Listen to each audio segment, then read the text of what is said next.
Hello everyone and welcome back to Sherlock Holmes. I know many of you enjoy listening to these videos as you fall asleep, so before you drift off, I'd love for you to leave a comment, letting me know where in the world you're tuning in from, and if you're enjoying the story, don't forget to like and subscribe. Alright, now let's get comfortable, relax, and dive into tonight's case. Story 1, you reap what you sow. Everyone must take recipe responsibility for their actions.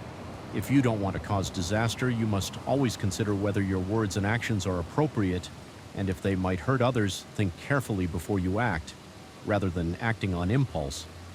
This principle is very true in today's case. Let's delve into what really happened in this case.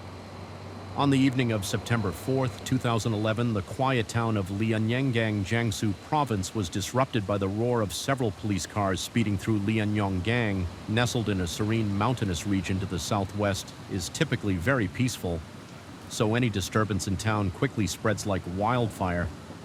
That night, a massacre truly took place, to be precise.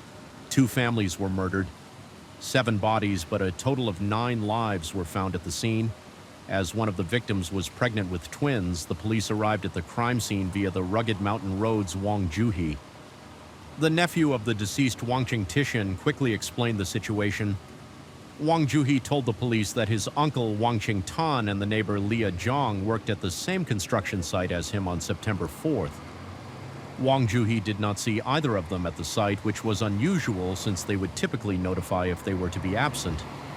Sensing something was wrong, Wang Juhi called his uncle Wang Qing'an's cell phone after work around 7:00 p.m. He called multiple times, but no one answered. He also tried the landline, but again, no response. Growing more concerned, Wang Juhi shared the situation with his father. The two grabbed flashlights and headed to Wang Qingtian's house to check on him. They found the door locked, so they went next door to Lia Zhang's house. The Li's home, typical of the countryside, had 2 rows of houses. However, they found the door tightly shut and the yard silent. Peering through a crack, Wang Juhi saw the yard was dark. Given the close relationship between Wang Qingtian and Liang, Wang Ji's father guessed they might have gone drinking together. The father and son continued asking around the village, but no one had seen Wang Qingtan or Lia Zhang all day. After wandering the village for a while, they decided to return to Mr. Wang's house. Upon hearing about Wang Qin's disappearance, 2 more relatives came to check on the situation. Under these circumstances, Wang Juhi decided to climb over the wall to see what was happening. As soon as he entered the yard, he smelled blood. Pulling back the curtain of the front room, he saw his aunt lying on her back, seemingly no longer breathing. Shocked, Wang Juhi immediately called his father and 2 relatives, informing them that someone was dead. The 3 outside broke the yard's lock and rushed to the scene. Some bodies lay outside the living room door, while others were inside the room. Seeing the state of Mr. Wang Qingtian and Lia Zhang, Wang Juhi quickly called the police and emergency services. To the scene, the police identified a total of 7 victims, including 2 neighboring families.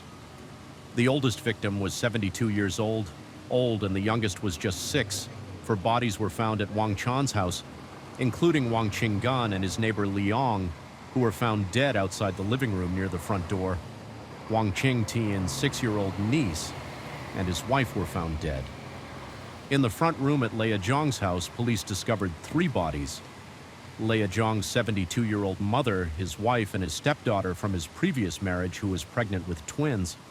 Preliminary investigations confirmed that all victims died from deep wounds and acute blood loss.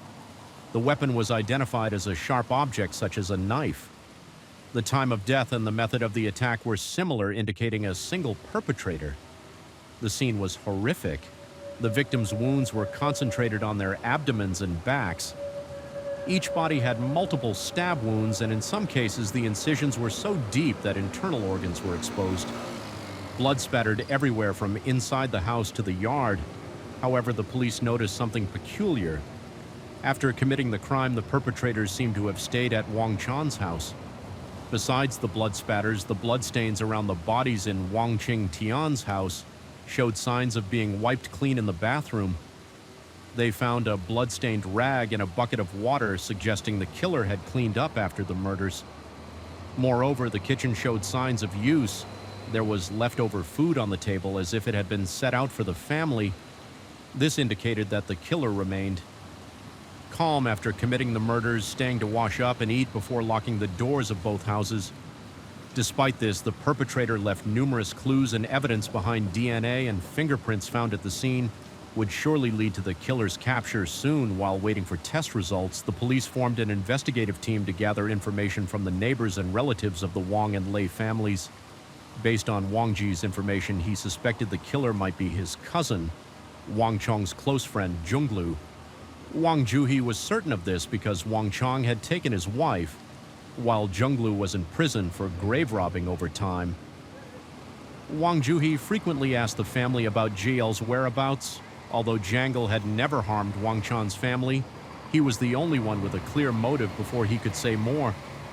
Someone interrupted, asserting that the culprit might be a thug named Chindu. The voice came from behind, and the police turned to see Mrs. Xiu, a neighbor of the Wang and Lei families. Mrs. Xiu revealed that Alicia, Zhang's youngest son and son-in-law, owed a huge amount of money. Because of this, the son-in-law had left his pregnant wife with Mr. Li's family. The two men had borrowed a large sum to invest but failed, and the accumulating interest became unmanageable. They moved to a bigger town to earn money, but their debt remained unpaid, leading the thugs to repeatedly visit Liang's house for payment. The thugs wanted to seize Mr. Li's house to settle the debt, but Mr. Li refused. Chundu, the most aggressive thug, had visited Xe Zhang's house many times. Despite knowing Mr. Li's daughter was pregnant, he threatened to harm her if the debt was not paid.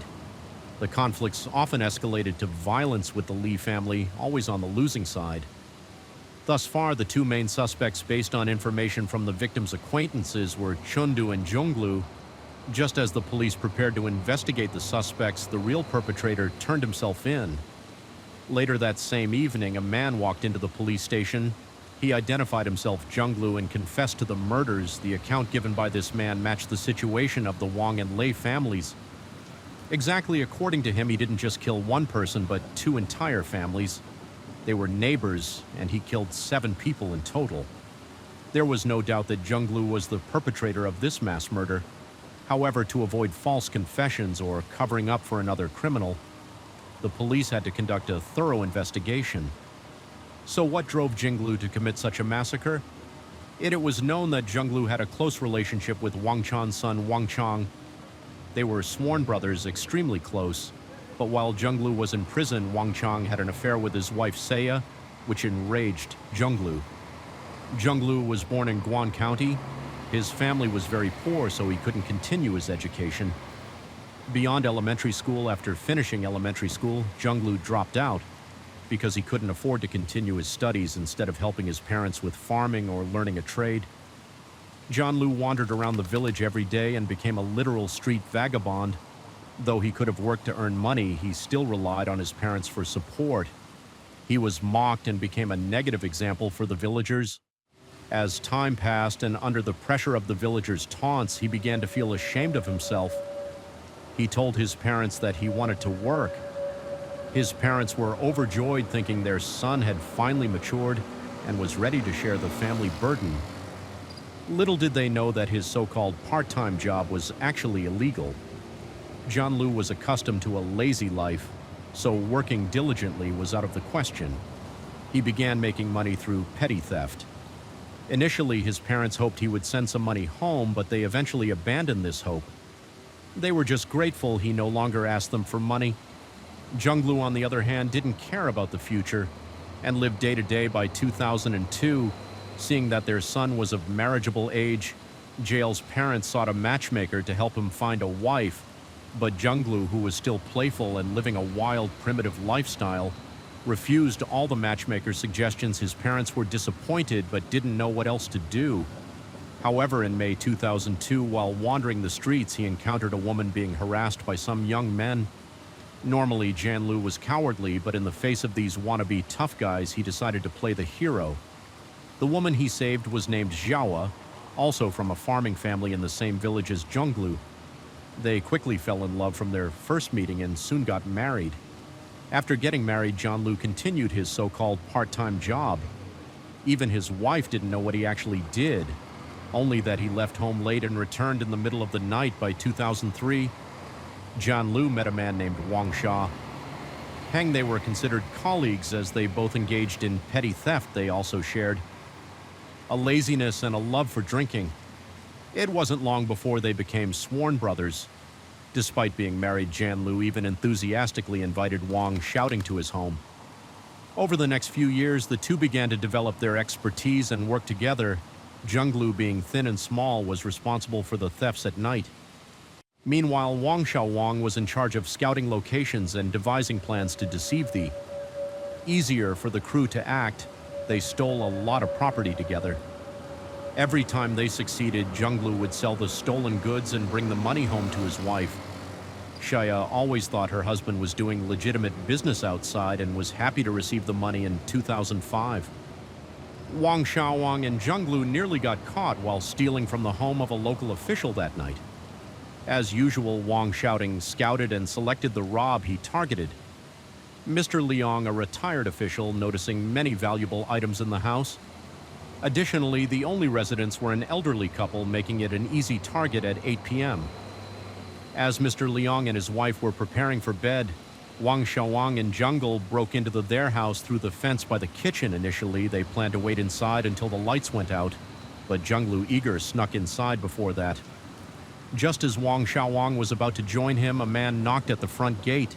He needed to pick up some important documents from Mr. Liang, who invited him into the living room to wait. At this point, Jan Liu was hiding in the kitchen, worried that if someone came in for water, he would be discovered. Fortunately, after handing over the documents, Mr. Liang escorted the visitor out. Zhenglu and Wang Shang narrowly escaped that night. Over time, their desires grew. Ordinary thefts no longer satisfied their greed. Around this time, they heard about gold being found in ancient tombs, which caught Wang Ziya's interest. He shared the idea with Zhenglu, and they decided to start grave robbing in 2007. They heard of a recently discovered ancient tomb nearby and believed it contained priceless artifacts they planned to exploit to ensure success. They scouted the area first and chose a dangerous path that would allow for a quick escape. If they were discovered, the area was overgrown with weeds and had no clear paths, but they were undeterred by the promise of treasure. To avoid detection, they climbed up the mountain by hand, using the vines hanging down. Shortly after they began, Zhenglu slipped and fell. Luckily, he was only slightly injured with a sprained ankle. Seeing this, Wang Shan abandoned the tomb. Robbing plan, he decided to take Zhenglu back to his place and took care of him meticulously for months until Zhanlu recovered. This act deepened Jail's trust in Wang Xiaowang, whom he now saw as a brother. After resting for a while, they refused to give up and decided to try grave robbing again. This time they received news from another location and rushed there with all their equipment. However, they were unaware that someone had reported them to the police. Upon realizing they had been exposed, they attacked the villagers, only to be surrounded by the police. The police found all kinds of grave robbing tools in their possession, leaving them with no excuses. When the police took them back for interrogation, Jan Liu suddenly claimed he had planned the entire theft and insisted that Wang Xiaowang was not involved. Zhenglu took full responsibility, partly to repay Wang Xiaowang for saving his life, and partly because his wife Xia was pregnant. If both men went to prison, there would be no one to care for his wife and child. After several requests from Zhenglu to take good care of his wife, Wang Xiaoting agreed without hesitation, since Zhenglu voluntarily turned himself into the police. He was ultimately sentenced to 11 months in prison while in jail. Wang Xiaowang occasionally visited Zhenglu. Every time Zhanlu inquired about his wife and child, he felt relieved knowing they were doing well. During this time, Wang Xiaowang indeed took care of Shaya Jail's wife as he had promised. However, over time, the two unexpectedly developed feelings for each other. Zhenglu, who took the blame for W. Xiaowang, was unaware that he was being betrayed by the two people he trusted the most. During this period, Zhanlu always presented himself as a strong man who shouldered family responsibilities, while Wang Xiaowang, who was 7 years younger, was gentle and considerate toward Xia. They grew close within months of Zhenglu being imprisoned. In the early months, his sworn brother and wife visited Zhanlu regularly, but later they seemed to forget about him entirely, never visiting him again. At first, Janlu thought it was because Shaya's pregnancy made it difficult for her to travel, but on the day he was released, Janlu stepped out of the prison gate looking around for someone familiar, only to find no one there. He had envisioned his wife holding their child and his brother waiting to greet him, but with the crushed head was Mishu-san. The man found in the alley was a middle-aged neighbor living next door. The murderer had killed 5 people in one go, indicating a deep-seated grudge against the victims. According to the information gathered, Mehta family was known for being stingy and quarrelsome, often arguing with neighbors over trivial matters. The police immediately questioned if anyone in the neighborhood held a grudge against the Z family, but everyone shook their heads, although there had been disputes who would commit such a heinous crime over petty issues. The sudden tragedy that befell the Z family left everyone in shock, wondering what could have driven the killer to act so viciously. During the discussions, the neighbors noticed that Mr.'s daughter was missing from the crime scene. They speculated whether she might have been killed elsewhere. Mr.'s daughter Ziyami was well known for her beauty, kindness, and good nature. With many admirers, Ziyami worked at a pharmaceutical factory in the city and often stayed away from home while gathering clues at the scene. The police also began searching for Zishu AMI to aid in their investigation. The forensic pathologist quickly issued the autopsy report for the shooting incident. The results showed that the 3 members of MSW family were killed far more brutally than the other 2 victims. Strangely, they had stopped breathing at different times. The couple and the young neighbor died between 11 a.m. and 12 p.m. on February 12th, while the son and the other man died early in the morning on February 13th. Based on this detail, the police speculated that after killing the first 3, the murderer barricaded himself in the house to wait for the remaining victims. The murder weapon was identified as a K-56 submachine gun when fired. It makes a very loud noise, but oddly, no one in the vicinity noticed. While the Special Task Force was discussing methods to resolve the case, they realized a connection to another recent murder on the evening of February 11, 1988. A shooting occurred in the duty room of the railway officials, resulting in the deaths of 2 police officers and another person. A K-56 submachine gun was stolen. Railway police guns typically do not contain bullets, yet all 3 were killed by the murderer. This suggests that the killer might have brought their own ammunition, then stole the gun from the officers before attacking them. Since the crime occurred late at night, there were no witnesses or clues to identify the culprit. However, the coincidence was that the gun used to kill the 5 people was the same type as the one stolen from the railway officials. Based on this point, the police theorized that the same person might have committed both crimes to unravel this string of brutal murders. The task force began investigating the case of Mru family. Investigating social relationships revealed that Mru daughter was Suoi had always been treated differently by her parents. Due to her rebellious nature, she often stayed away from home. The police then visited Z's residence at the dormitory of the Banshee City pharmaceutical factory. Her roommate described Zumi as a kind-hearted girl who could never have killed her family. She also added that she suspected Z's boyfriend might have done it because she had witnessed his aggressive behavior when Wee's family forbade their relationship. The roommate even quoted him saying he would kill himself if he couldn't marry Wumi. The police quickly identified was Simi's boyfriend Chen Juming, who was working at a local warehouse. Chen Yuming and Duma had been dating for a long time, but due to conflicts they had broken up and reconciled multiple times. A few days prior, Zumi had asked to break up with Chin Jiming. For good, he angrily demanded an explanation, but Zumi remained silent after drinking some alcohol. Chen Jiming stormed into her dormitory with a knife threatenings with Sumai and terrifying everyone present. The police immediately went to see him when Chen Juming was suspected of being the perpetrator. His warehouse supervisor defended him. The supervisor insisted that although Chen Juming had a bit of a temper, he would never have the courage to commit such a horrific act. Moreover, where would he get a gun to carry out the crime? Despite the supervisor's firm stance, the police remained suspicious. The key point was that both Susumi and Chin Juming had disappeared after the incident at the Z household. This further convinced the investigators that they were involved in the case. The Special Task Force quickly mobilized to search for the 2 individuals. Soon they received some crucial information. On February 17th, Chia Zhongshuan, a sales representative from the Banshee Town Marketing and Supply Company, reported to the police that he suspected his friend Chin Juming was involved in the two shootings. Chao Zhong XEU revealed that before fleeing with Wumi, Chin Juming had asked him to deliver a letter to his mother.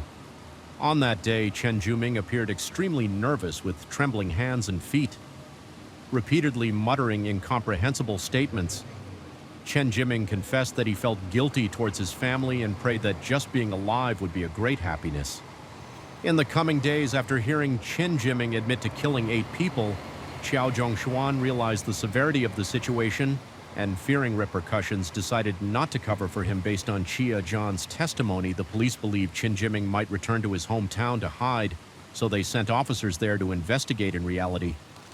Chen Juming was indeed in Zangyi village, but instead of going to a relative's house, he quietly sought refuge at a friend's house named Lu Juni around 300 p.m. When Lu Juni went out to buy some liquor, he heard rumors that Chen Juming was involved in the murder of 8 people and was utterly shocked, unsure of how to handle the situation. Lu Juni ultimately decided to report it to the police.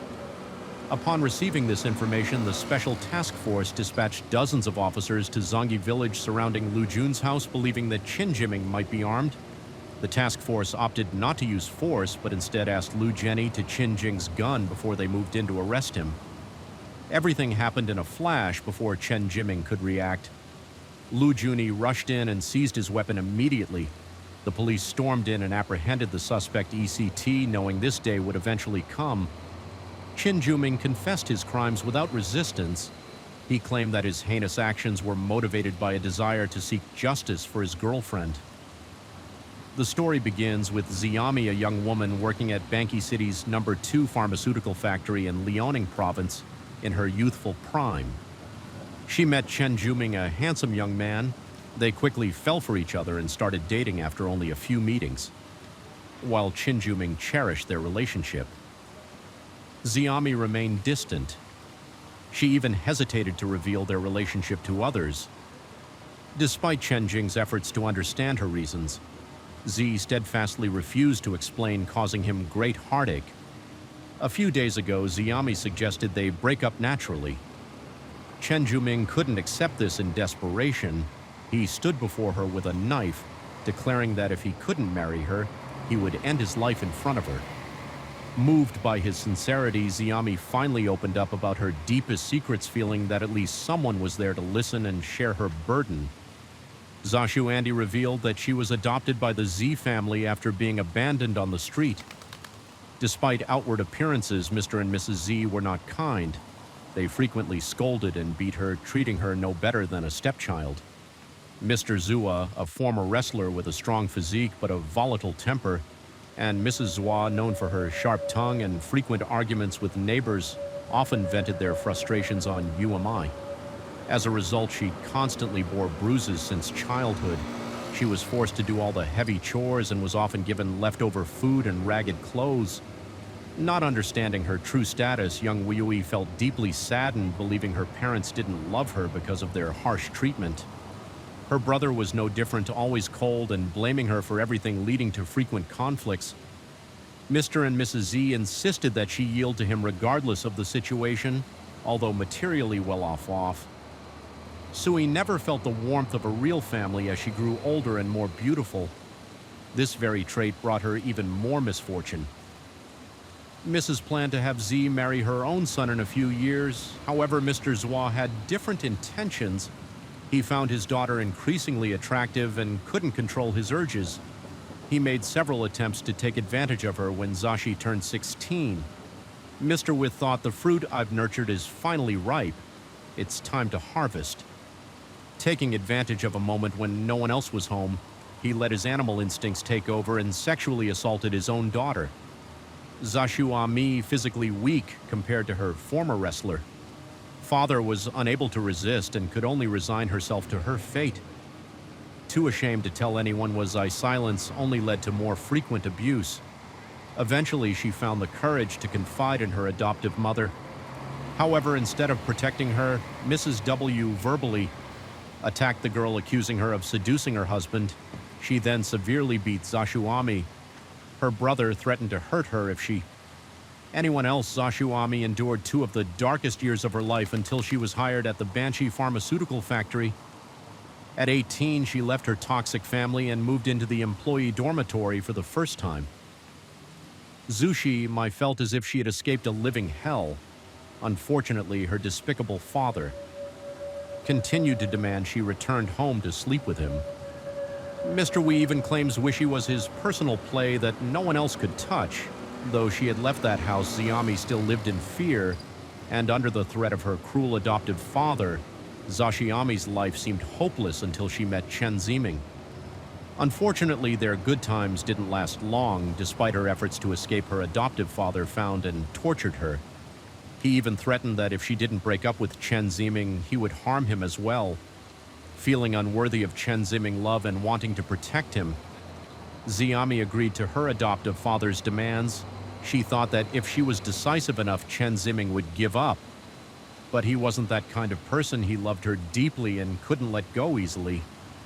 Seeing his genuine affection, Ziyami decided to tell him everything the Z family had done to her. When Chen Ziming learned about the abuse from her adoptive family, he was furious. He hugged her tightly and promised that he would make sure those people could never harm her again. He began planning his revenge against the Z family and to escape with her.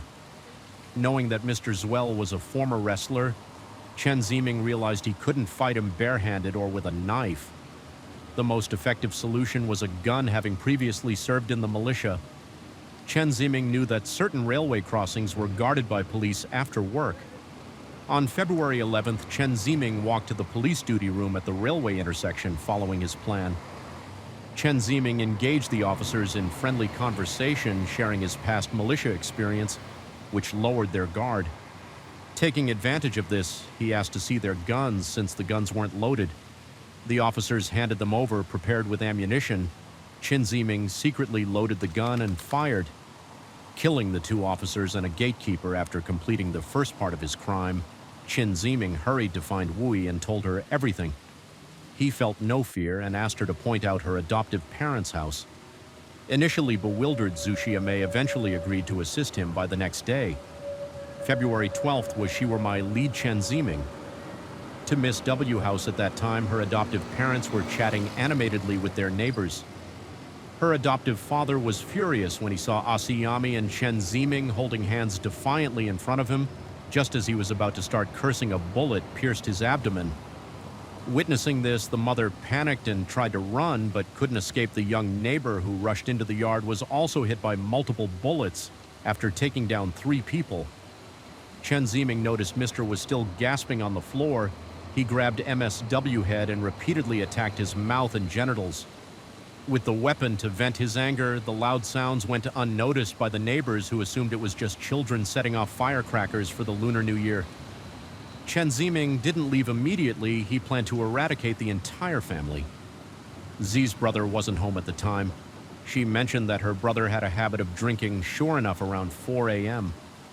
On February 13th, her brother staggered into the yard drunk and was instantly shot through the chest, dying on the spot. Even though the victim was already dead, Chen Ziming viciously struck his head with a wooden stick multiple times. After killing 4 people, Chen Ziming and Zushi prepared to flee. As they stepped outside, they encountered an early rising neighbor. Chen Ziming, looking menacing, ignored Zumi's pleas and mercilessly shot the neighbor, terrified. Z stood by the neighbor, still barely alive, tried to crawl away but succumbed to blood loss shortly after. In this manner, Chen Ziming took 8 lives within a day. He felt he had removed a thorn from his side and fulfilled his revenge for Ziyami. Despite his brutal actions, Chen Ziming later felt remorseful. He and Ziyami went on the run with H. Ziming, leaving a letter for his mother, hoping she would forgive him eventually after several attempts to evade capture. Chen Ziming was turned in by his own relatives. This shows that no matter who the perpetrator is, once a grave mistake is made, even family cannot shield them. Even while being handcuffed, Chen Ziming tried to protect Swu Ami, claiming she was a hostage he had taken for the murder of 8 people. Chen Ziming received the death penalty. Zashi, charged with aiding and abetting, was sentenced to 10 years in prison upon learning of Chen Ziming's death. Sentenced, Xiaomi cried. Believing she had ruined his life, the cause of this tragedy is not complicated. Chen Ziming's desire for revenge was the root of the crime. He disregarded the law leading to his dark fate. Both Chen Ziming and Xiaomi should have sought legal intervention instead of resorting to murder. This story teaches us to control our anger and find smarter ways to resolve issues to avoid harming others and bringing disaster upon ourselves. In this case, Xiaomi was both a victim and a perpetrator. She was a victim of the Zid family's abuse and should have reported it to the police instead of supporting her lovers' inhumane actions. As for the family, Mister's was abusive. Behavior indirectly caused the tragedy. Legally, the wife and son were not at fault, but morally, they were completely wrong. Story 3, they were once a happy, affluent, extended family. The children were healthy and the neighbors were friendly and helpful. However, in just one night, an axe in the dark took all of that away, leaving 8 members of the family, from the elderly to the young, to share the same tragic fate. This event cast a long-lasting shadow over the small village. So what happened? Who was heartless enough to destroy this family's happiness? On the morning of August 14, 2004, in Minging Village, Shishu County, Shanxi Province, China, a middle-aged woman named Cheng went to Mr. Yang's house to borrow some kitchen tools. As she arrived at the gate, Mrs. Cheng noticed that the young family hadn't woken up yet. However, the gate was not closed. Curious, she stepped into the yard and was hit by a strong, unpleasant smell of blood. The door to the house was wide open, and upon closer inspection, she saw what seemed to be bodies lying on the floor. It appeared to be Mr. Yang's entire family. Mrs. Chun screamed, drawing a crowd. They quickly alerted the local police. Even though no one had entered the house, the smell of blood and the bodies on the floor indicated a grim scene inside. Within 15 minutes, the police arrived and cordoned off the area. The victims were identified as 8 members of the young family, including Mr. and Mrs. Yang, their 2 sons, 2 daughters-in-law, and 2 grandchildren who were the children of their youngest son. The victims ranged in age from 4 to 80 years old, with the time of death estimated between 8 p.m. and 10 p.m. At the scene, the police observed that the victims had been brutally attacked with an axe. Each body bore numerous wounds both on the chest and back, as well as fatal injuries to the neck. In the living room, they found the bodies of Mr. and Mrs. Yang Gong, their youngest son, and his wife. The bodies of the 2 young grandchildren and the older son were in the bedroom. The older son's wife was found in the kitchen. The police noted that the older sons were disheveled and torn, indicating a struggle with the assailant. The other victims appeared to have been attacked suddenly with fatal blows, incapacitating them before they could react strangely. The body of the youngest daughter-in-law was not intact. The killer had taken her head. The police quickly searched the area around the scene and discovered the murder weapon. An axe left inside the house. Was this a sign of panic or a deliberate attempt to taunt the police? Further investigation was needed to uncover the truth. There were no signs of the house being ransacked. Valuables such as necklaces and rings were still on the victims, indicating that the murderer did not kill them for robbery. This suggests that the perpetrator was either someone known to the young family or someone with a grudge against them, capable of such brutal actions.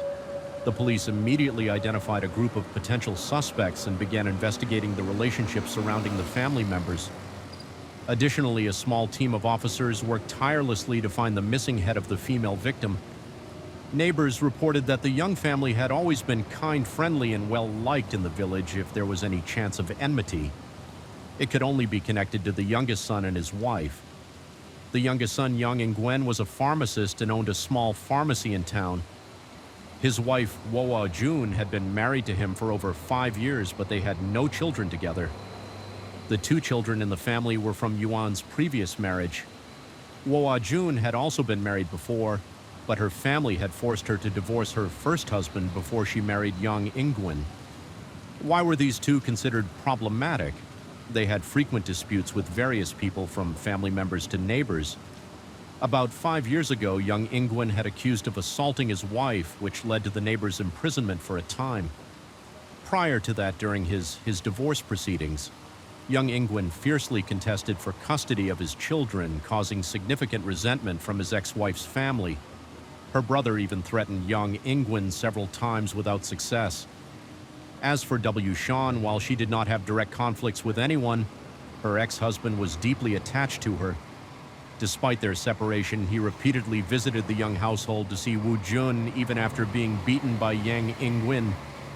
This prompted the police to investigate these three suspects, starting with the neighbor Yang Ingwen had sent to prison. Jen Xiong, historically, the two families had a good relationship. Jen Shuel Young, a tall and physically robust man, often engaged in manual labor. He had a virtuous and kind wife, and they had children together, leading what should have been a happy life. However, after Wo Xiajin married into the young family, Jen Suolang began to show interest in her, which started the troubles. 5 years ago, young Ingwen was a small-time pharmacist, not yet well known, so he often went into the mountains to collect herbs, leaving him frequently away from home. This absence gave Jen Xiang opportunities to approach W. Xiajun on September 12th. 1999, Jen Xiang went to Yuan's house and entered W. Xia's bedroom under the pretext of watching cable TV because his TV was broken once. In the bedroom, Jen Shuang began touching Hua Jun without saying a word. Hua Jun struggled to resist, but she couldn't overcome Jen Shuang's superior strength. Her clothes were torn and she was scratched in multiple places. If you're wondering where the rest of the Yang family was, they lived nearby and usually gathered for dinner at Mr. Yang's house that night. When young Ingwen returned home, he saw his wife's devastated expression, her eyes red from crying and the torn pieces of her clothes on the floor, realizing something terrible had happened. Young Ingwen urgently asked what had occurred. W. Shan tearfully recounted the assault by their neighbor. The two families had been good neighbors, and Jen Shil Young, with his tall stature and generally good nature, had never caused any trouble. Before shocked and enraged by what had happened, young Ingwen grabbed a hoe and went to confront Jen Shil Young. However, due to Zhenu Yang's size and strength, Yang Ingwen was overpowered and beaten on the night of September 14, 1999. Yang Ingwen finally reported the assault on his wife to the police. He explained that he hadn't called the police immediately because he feared retaliation from Jen Zuolong. However, he worried that if he didn't report it, Jen Zuolong might continue his malicious behavior the next day. The police investigated the scene, found clear evidence, and arrested Jen Shil Young. Jen Xiang admitted to the assault, but claimed that he and Wo Shan had previously had consensual affairs twice. According to him, Hua Jun had been willing at those times. Jen Shuang also claimed he had given Hua Jun 70 yuan, which she accepted, but then refused to be intimate with him. Hua Jun firmly denied ever having an affair with Jen Suilong or taking money from him. She stated that he had tried to seduce her multiple times, even using money as an incentive, but she had always refused. Determining the truth about their past interactions was challenging since both had their own versions of events. However, most friends and family believed the two were having an affair. Jen Shuang's wife even accused W. Shan of being a homewrecker who lured other women's husbands regardless of any past consensual relationship. This time it was clear that Jen Shuang had forced himself on Wo Xiajun against her will. As a result, the court sentenced Liang to 5 years in prison due to good behavior. He was released a year early in 2003 upon his release. Jen Shuang was surprised to find that his wife had not abandoned the family during those 4 years. Instead, she had been dutifully caring for her parents, looking after the children, and working hard to support the family. Because of Jen Shuang's tarnished reputation, his wife couldn't secure a well-paying or easy job, forcing her to labor intensively to make ends meet. Her appearance had noticeably aged. Jen Shang's son's life had been equally tough. His classmates at school knew his father was a convicted rapist, leading to social isolation and bullying. When Jen Shul Young returned, he promised his wife that they would build a better life together. Neighbors witnessed his earnest efforts to find work and support his family after his release. This raised the police's suspicion: could he have killed the young family as an act of revenge? Although many neighbors dismissed this idea, the first step was to obtain a statement from the suspect. The police quickly went to Jen Shuang's house, but his wife informed them that he had been away for several days and was not currently home. The family was too poor to afford a phone, so they had no way to contact him. They would have to wait for his return to get his statement to avoid wasting time on the investigation. The Shangi police contacted the Hunan province police to investigate the second suspect, Woya John's ex-husband. This ex-husband, identified as Xiao Juna, 38, was living in Hunan province. About 7 years earlier, W. Xiaojun and Xiao Juna had registered their marriage. However, her family, especially her parents, did not support the union. Believing Xiao Juna was too poor to provide for her, they demanded she leave him or face being cut off from the family. The couple eventually divorced shortly after W. Shan met Yang Ingwen and quickly remarried.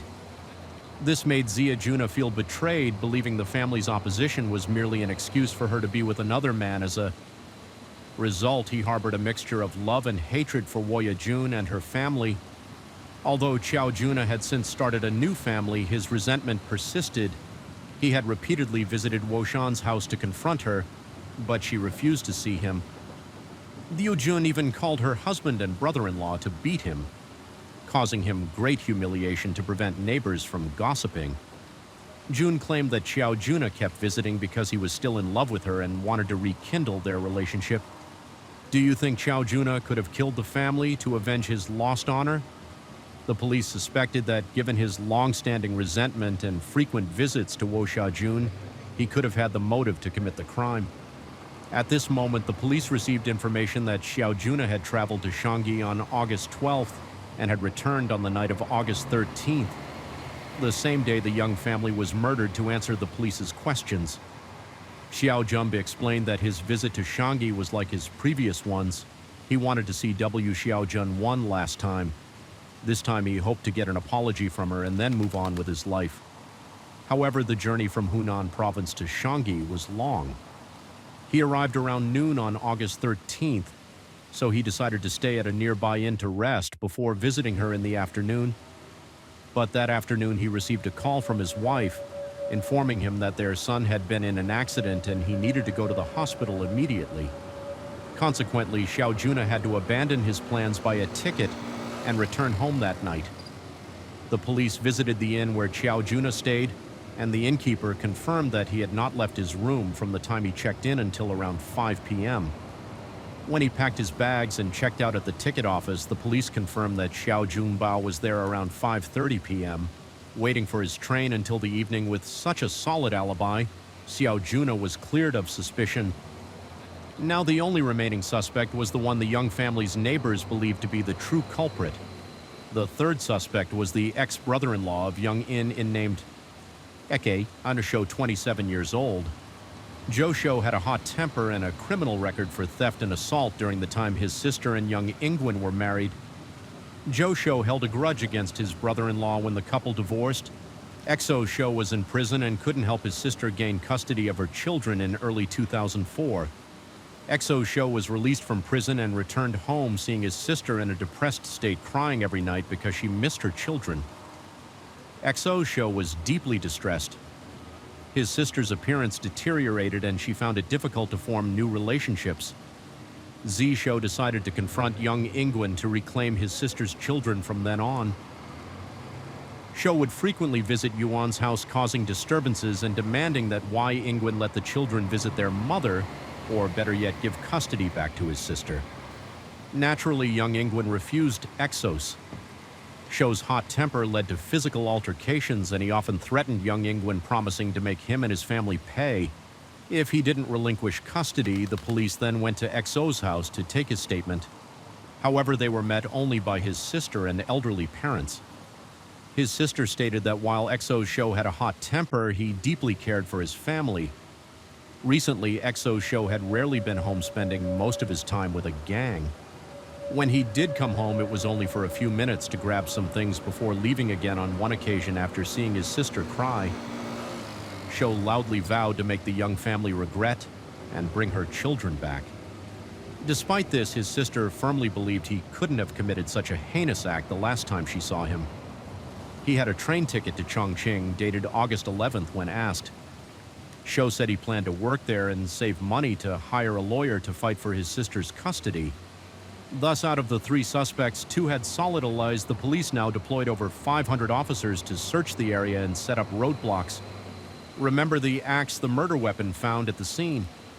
The police had it tested for fingerprints. By that evening, the results came back. The fingerprints on the axe did not belong to Oro Sho. This meant they had to be Jin Shell's. The police returned to Jin Shang's house. Upon searching the house, his wife mentioned that he often left for work without informing her sometimes. For several days, she assumed this was another one of those times. Taking this seriously, the police formed multiple teams to search the area and set up roadblocks. A special task force was established, and local government officials provided specific guidance and financial support for the investigation. Within a day, the reward for information increased from $10,000 to $50,000, UN equivalent to nearly $7,000. Over 10,000 wanted notices were issued, and the massacre was continuously broadcast on TV. Time was of the essence. No one could guarantee that Zhen Shuel-Young wouldn't continue his killing spree. In the coming days, the victims' ages ranged from 4 to 80 years, indicating that the killer did not discriminate by age. On August 18, 2004, a 71-year-old man from a neighboring village reported seeing a strange man who resembled the Su Supect. The man, Sia Bangwa, lived with his wife and son in the next village. On the morning of August 18th, his son went to work early and his wife went to the market, leaving Mr. Banga to cook noodles and hang laundry. When Mr. Banga returned from the yard to the kitchen, he was startled to see a tall, disheveled man sitting at the table eating noodles from about 13 feet away. He loudly asked, "Who's eating my noodles?" The man with a sullen expression replied, "It's me." Mr. Bangwa found the man's clothes strange and hesitated, then heard him ask for his surname. Feeling uneasy, Mr. Bangu lied and said his surname was Yong. After this exchange, the man nodded and walked towards the forest, suspecting something was off. Mr. Bangwa called the police. The police quickly arrived, and Mr. Bang's description closely matched Zhen Shuel-Young. However, they needed to capture him to be certain. The police and Mr. Banga searched the mountain but found nothing, and continued checking along the road until dusk. Exhausted, the team agreed to rest. Before continuing, at that moment, an officer spotted a figure walking along the road. A tall man with a snakeskin bag. On closer inspection, the man's build resembled Zhen Shuel-Young. The team immediately surrounded and apprehended the man, who indeed was Zhen Shuel-Young, facing the police. Zhen Shuel-Young confessed immediately. He then recounted the events clearly. About 5 years earlier, when Yang Ingwen married Wo Jun, Zhen Shuel-Young found himself infatuated with her. The two families were close, frequently visiting each other. With Yang, Yuan often away for days, collecting herbs in the mountains. His young wife felt lonely. Noticing Wo Shan's loneliness, Zhen Shuel-Young began finding excuses to visit her, and over time they developed feelings for each other. Zhen Shuel-Young offered money for a relationship, and to his surprise, W. Shan agreed immediately. Thus began their secret affair, unknown to anyone else, until one day on September 12, 1999, Zhen Shuang felt full of energy and wanted to visit W. Shajin to satisfy his desires. He told her he wanted to come in to watch TV, and she agreed, thinking it would be just like any other time. Zhen Shuel-Young suggested they have sex, but Wo Jun shook her head. At that point, he lost control and forcibly assaulted her. Despite her attempts to push him away after being imprisoned, he realized his wrongdoing and tried to reform, hoping to start anew and provide a better life for his family. However, reality once again turned him into a monster. After Zhen Shuel-Young was released, he lived under the shadow of constant gossip. Although many people in the village didn't openly point fingers at him, they whispered behind his back and avoided him. When his employer at the construction site learned about his criminal record, he stopped hiring Zhen Shuel-Young. Consequently, Zhen Shuel-Young often couldn't find work, and even when he did, it was a labor-intensive job with very low pay. In contrast, W. Shan's family was thriving. They opened another clothing store in town, and their business was booming. Learning about Wo Xuan's prosperous situation filled Zhen Shuel-Young with rage. He blamed the young family for his and his family's misery while they were living comfortably on the night of August 13, 2004. Jen Schwell. Young sat with a glass of wine reminiscing about the past.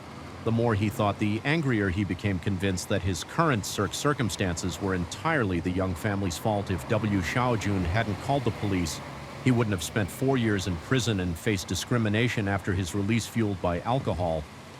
Jen Shuang grabbed an axe and broke into the Y household. Wo Jun and her husband Yang Ingwen were the first to be killed. The family had just finished dinner and were caught off guard. Jen Shang's attack left all 4 victims fatally wounded where they stood. He then moved to the bedroom and attacked Wai Ingwen. 2 young children, hearing the commotion, Yuan's brother, who was in the kitchen with his wife, rushed to help Jen Schwell. Wai immediately struck him down. Finally, he moved to the kitchen and killed Yuan's sister-in-law. Jen Shilong returned to the living room to ensure everyone was dead. He then used the axe to decapitate Wo Jun and threw her head away. While fleeing, his actions could no longer be excused by drunkenness or anger. This was premeditated murder, evident from his deliberate actions and the sequence of events after killing the family. Jen Shilong panicked, discarded the axe, and fled into the mountains when a neighbor discovered the gruesome scene. She was terrified and called the police for 5 days in the mountains. He survived on spring water and wild plants.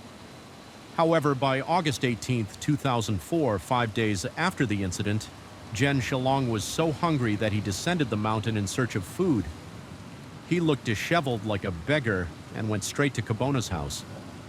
The events unfolded just as Mr. Se Bang were recounted to the police, leading to Jen Shell Yang's capture when the police asked where he had disposed of Woshan's head. He said he wasn't sure, only that he had thrown it away along the road in the dark while fleeing the police. Quickly organized a search using officers and sniffer dogs around the mountainous area where he had been hiding on September 14, 2014. Jen Shilong was publicly tried. He confessed to the murders and was sentenced to death, along with an order to pay 12,000 yuan, approximately 1,600, in compensation to the plaintiffs. About half a month later, Jen Shuang was executed. Jen Shuel Yang's wife listened to her husband's interrogation, her face clearly showing her heartbreak. Jen Shuel Yang's father, who was in poor health, shook his head and said, "I am to blame for not raising my son properly." He knew that for Jen Shuel Yang's heinous crimes, his son deserved the death penalty and he might never see him again. He wished to attend the execution and bring some sweets for his son. One last time regarding Jen Shell Yang's case, the police who initially monitored him for the rape charge found it unimaginable. Jen Shuang had behaved well and was honest during his time in prison. No one expected that after his release he would commit such brutal acts against so many people. This covers the perpetrator and his family. But what about the victim's family? You might wonder in the case. Above 2 of the victims were Yuan's children, but what about his brother's children? In fact, there was one survivor of this massacre named Yang Yan. Yang Yan was the daughter of Yuan's brother.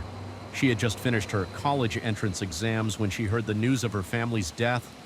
She was heartbroken and couldn't sleep for nights after the tragedy.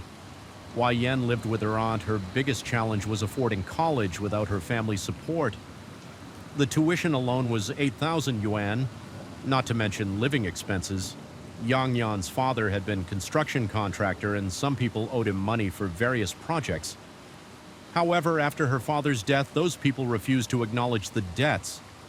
Yang Gongyan and her uncle approached these debtors, but they denied owing any money. Fortunately, the local government stepped in to cover her tuition, allowing her to start college smoothly. Yang Gongyan initially wanted to attend Jen Shuang's trial, but had to catch a train to her school. As the semester was starting, she regretted not witnessing the trial of the man who killed her family. The young family initially demanded compensation from Jen Shuang's family, but they had very little money with her tuition. Issue resolved, Yang Gongyan decided not to pursue further compensation. The case of Jen Shu Liang has left us, as well as the residents of the village, with 2 critical questions. First, should we report criminals in the future, according to the villagers? Back in 1999, there was a similar case in Hongwei village nearby. where a family of 4 was murdered. The killer was initially a thief who frequently stole items like bicycles, motorcycles, and generators. A villager took him to court, and after serving his sentence, the thief sought revenge. He regularly extorted and caused trouble for the villager family when they could no longer meet his demands. He killed the entire family in retaliation, and now the Zhenshu Lin case has just happened. This makes the villagers fear for their safety. If reporting criminals could lead to their families being wiped out, who would dare call the police? Wouldn't this just embolden the criminals, making them more arrogant and free to commit crimes to address this issue? We can only hope that over time the psychological barriers among the villagers will gradually be removed. The police must also work diligently to ensure public security and educate the community to prevent criminals from going unpunished. The second question is whether ex-convicts can reintegrate into society. Normally, this is a concern I had after researching this case. Convicts often face discrimination. After all, they have done wrong. However, for those whose crimes weren't too severe and who have served their sentences, they may wish to make amends and start anew. Why shouldn't we give them a chance? After the Zhenshu Lin case, villagers became even more distrustful of ex-convicts wanting to maintain a safe distance from those newly released from prison. Zhenshu Lin tried to reform and live a good life upon release, but ultimately failed and returned to crime. If ex-convicts having concealed their dark impulses while in prison are granted early release, will they follow the same path? Having concealed their dark impulses while in prison are granted early release, will they follow the same path as Zhenshu Liang? Will they commit more heinous acts after being released? Conversely, if an ex-convict sincerely tries to do good, but is shunned by neighbors and society, will they eventually become embittered and seek revenge against society? However, it's important to remember that Jie Shuang's subsequent crimes cannot be excused or denied by these questions. Story 4, between March and June 1993. Colin, Ireland committed a string of brutal crimes that terrified the entire gay community of southwest London, allegedly seeking recognition as a ruthless serial killer. Ireland's true motivations remain unclear despite his detailed confession following his arrest. Ireland not only became one of the coldest and most twisted criminals in Great Britain's history, but also demonstrated a surprising level of sadism even for someone with a psychopathic profile on March 10, 1993. Brandon Malinsky, a reporter for the British newspaper The Sun received a strange call from a man who claimed that 2 dogs were locked in an apartment in the Battery district of southwest London. Malinsky politely told him that this was not relevant news for a newspaper like The Sun. However, the man insisted that the animals needed to be released immediately as their owner had been murdered by him and the corpse was still inside the apartment. The shocking revelation took Malinsky by surprise, and he tried to obtain more information. Although the man refused to reveal his identity, he justified the crime by claiming that his victim belonged to the gay community and was a pervert who enjoyed bondage, an erotic practice involving role-playing restraint and fetishism. In fact, he claimed that he had tied the victim up before torturing and killing him. After the grisly confession, the alleged killer hung up the phone and Malinsky immediately contacted Scotland Yard to report the disturbing call. Shortly before, an official from the Samaritans, a well-known charity organization, had also contacted the police, alerting them to a man who had called them with the same story.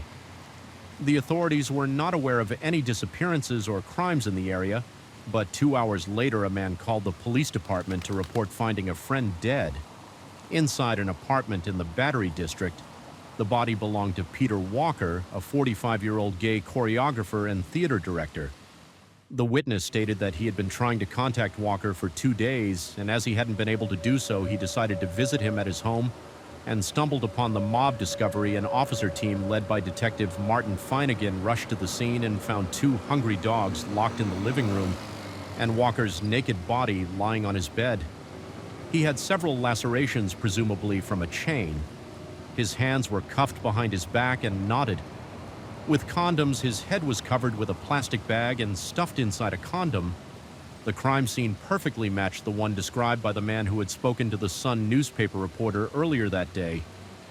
2 teddy bears simulating the 69 sex position were also found on the body's chest. Another element that led detectives to assume that the man was trying to denigrate his victim or taunt them.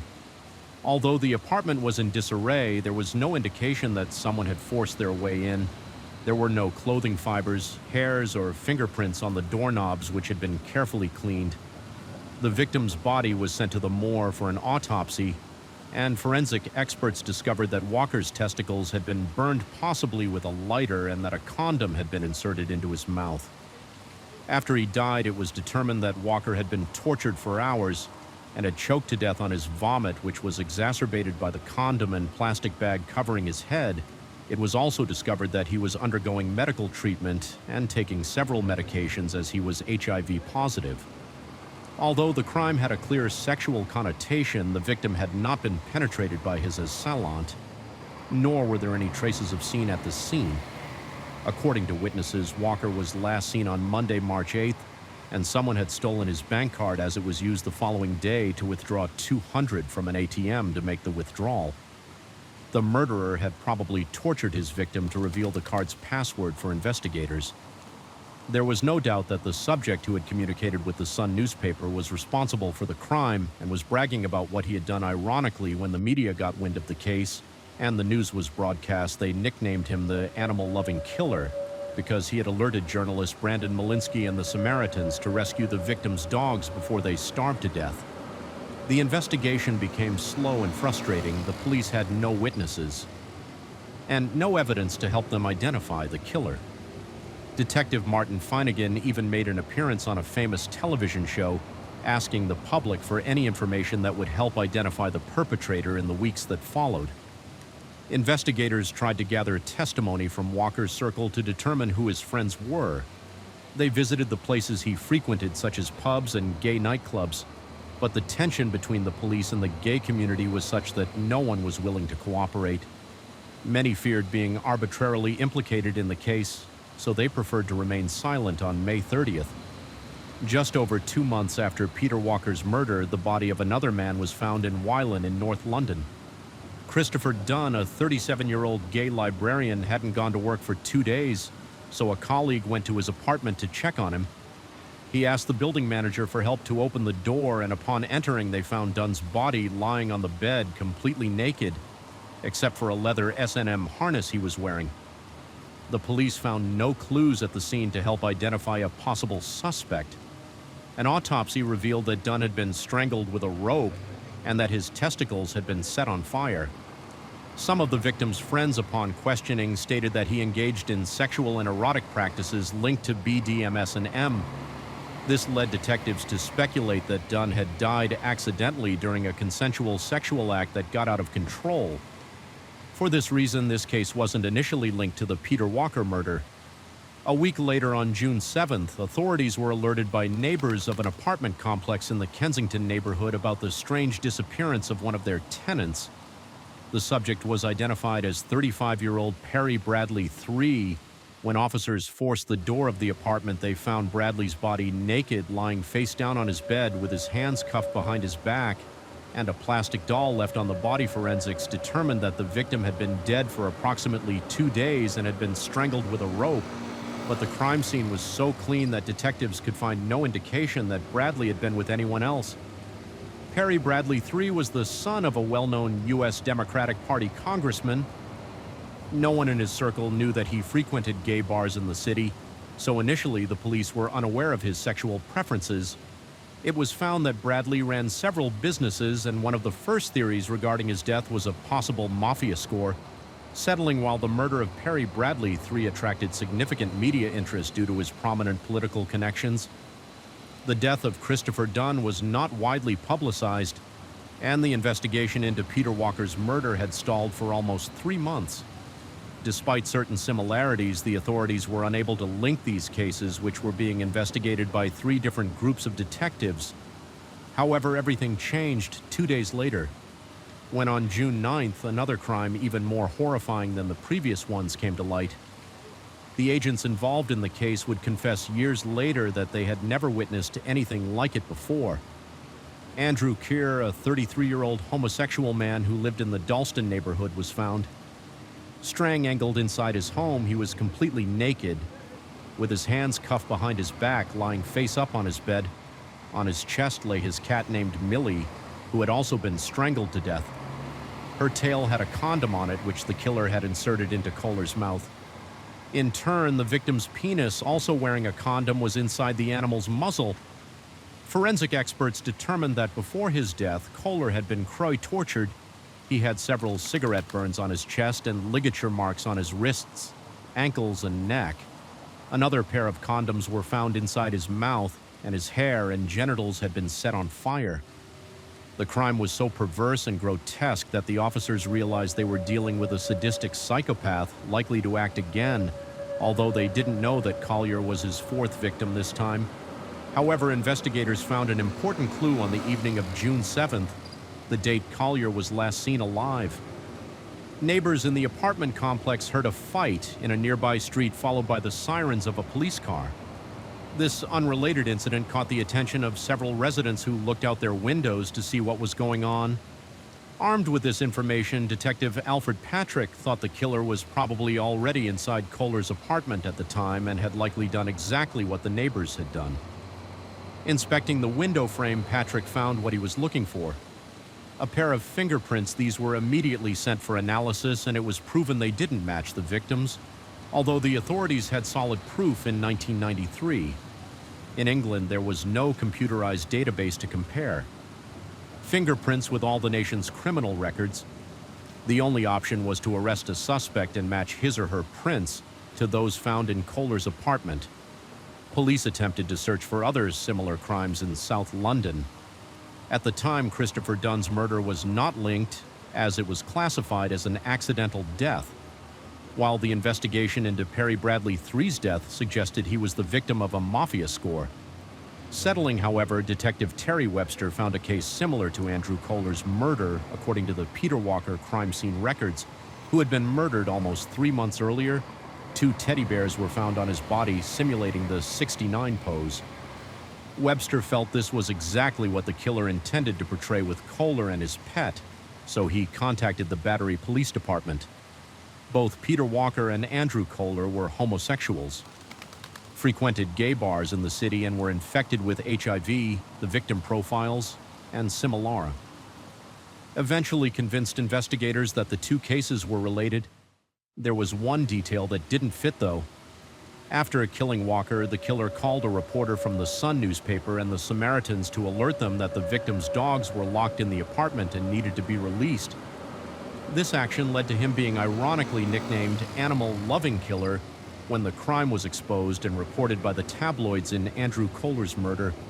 However, he had no hesitation about killing his cat and using her corpse to mobbily decorate the crime scene. Almost a week later, on Saturday, June 12th, the Battery Police Department received a disturbing phone call. It came from a man claiming to have murdered Peter Walker, Christopher Dunn, Perry Bradley III, and Andrew Collier. He gave extremely specific details of each crime, criticized the officers for not linking the cases, and threatened to kill once a week. If he was not stopped, he claimed he chose gay men as victims simply because he hated them, and they were easy targets, as they didn't usually go to the police when they were in trouble. He also confessed that he had read several books about serial killers, especially those by FBI agent Robert Ressler, and wanted to prove that he was capable of becoming one. South London police departments got together to compare the 4 cases and soon found similarities. For example, all the victims used to attend the CERN, a gay bar located at 261 Old Brompton Road in the Earl's Court district. At this place, it was common to see men dressed in leather suits seeking an occasional companion who shared their masochist practices. Despite the CERN's generally festive atmosphere, it harbored dark stories that seasoned police officers recalled vividly. It was at this place that the infamous serial killer Dennis Nealon met several of his future victims before taking them to his home, where he strangled and dismembered them between 1978 and 1983. The same happened with Michael Lupo, an Italian who was charged with 4 murders and 2 attempted murders. In 1986, Lupo also frequently visited the CERN, and it was there that he encountered the men whom he later strangled to death, while investigators were aware that the Peter Walker and Andrew CER killings were possibly committed by the same person. The Dunn and Bradley deaths were a real surprise until they received the killer's call, and it was proven that they were regular clients of the Coolin Scotland Yard agents, didn't ignore the suspect's mention of FBI agent Robert Ressler's work, and immediately contacted him for advice. Ressler agreed to collaborate and made it clear that the killer made the calls to draw attention and have a sense of dominance over them by confessing to the crimes he had become the target of a police chase, which possibly motivated him even more than the murders themselves. He also claimed that the killer was probably a single unemployed person aged 30 to 40 who was comfortable in the gay atmosphere of the city. After Ressler's collaboration, the investigators realized that the killer was testing them. He was angry at the slow progress of the investigation, mainly because the local media were not talking about his crimes on June 12th. The killer called the police again. This time, he claimed they should look for the fifth victim in a house destroyed by fire. Hours later, a fire complaint was received from the Lewisham area in southeast London. The windows of the apartment were darkened and smoke was coming out of it. Upon entering, police found a lot of clothes and wooden furniture burning in flames, although fortunately the fire did not spread sufficiently due to the lack of oxygen inside the building. In the main room lay the dead body of Emmanuel Spati, a 41-year-old Maltese chef. He had signs of torture, marks of cuffs on his wrists, and had been strangled to death, although a thorough search was carried out in Spa's apartment. Investigators found no clues to identify the attacker at midnight. On Tuesday, June 15th, London authorities held a press conference to warn the country about a dangerous serial killer who had already killed 5 victims, putting the gay community at risk. The general public and homosexuals in particular were advised to avoid inviting strangers to their homes and to stay alert to any suspicious situations, while the police were trying to arrest the killer responsible for the deaths of 5 homosexuals, a gay pride. March was held in the capital, attended by more than 50,000 people. The demonstration was overshadowed by the acts of a sadistic psychopath who had rightly chosen them as targets. Thousands of leaflets were distributed containing information about the victims in hopes that someone might have seen them with a suspect around the dates of their murders. As the investigation into Emmanuel Spa's death continued, the detectives found a crucial clue. It was discovered that a day before his body was found, Spati had attended the Kern bar. The officers concluded that the victim had met his killer at the bar and, using a map, traced possible routes back to Spa's apartment. One of these routes involved going through Charing Cross Station, which had just been equipped with security cameras. After several hours of reviewing footage, they finally found a segment showing Emmanuel Spati walking through the train station around 11:30 p.m., accompanied by a tall, well-built man. Although the recording was somewhat blurred, the authorities considered the suspect's physical characteristics enough for identification and chose to broadcast his image across all media.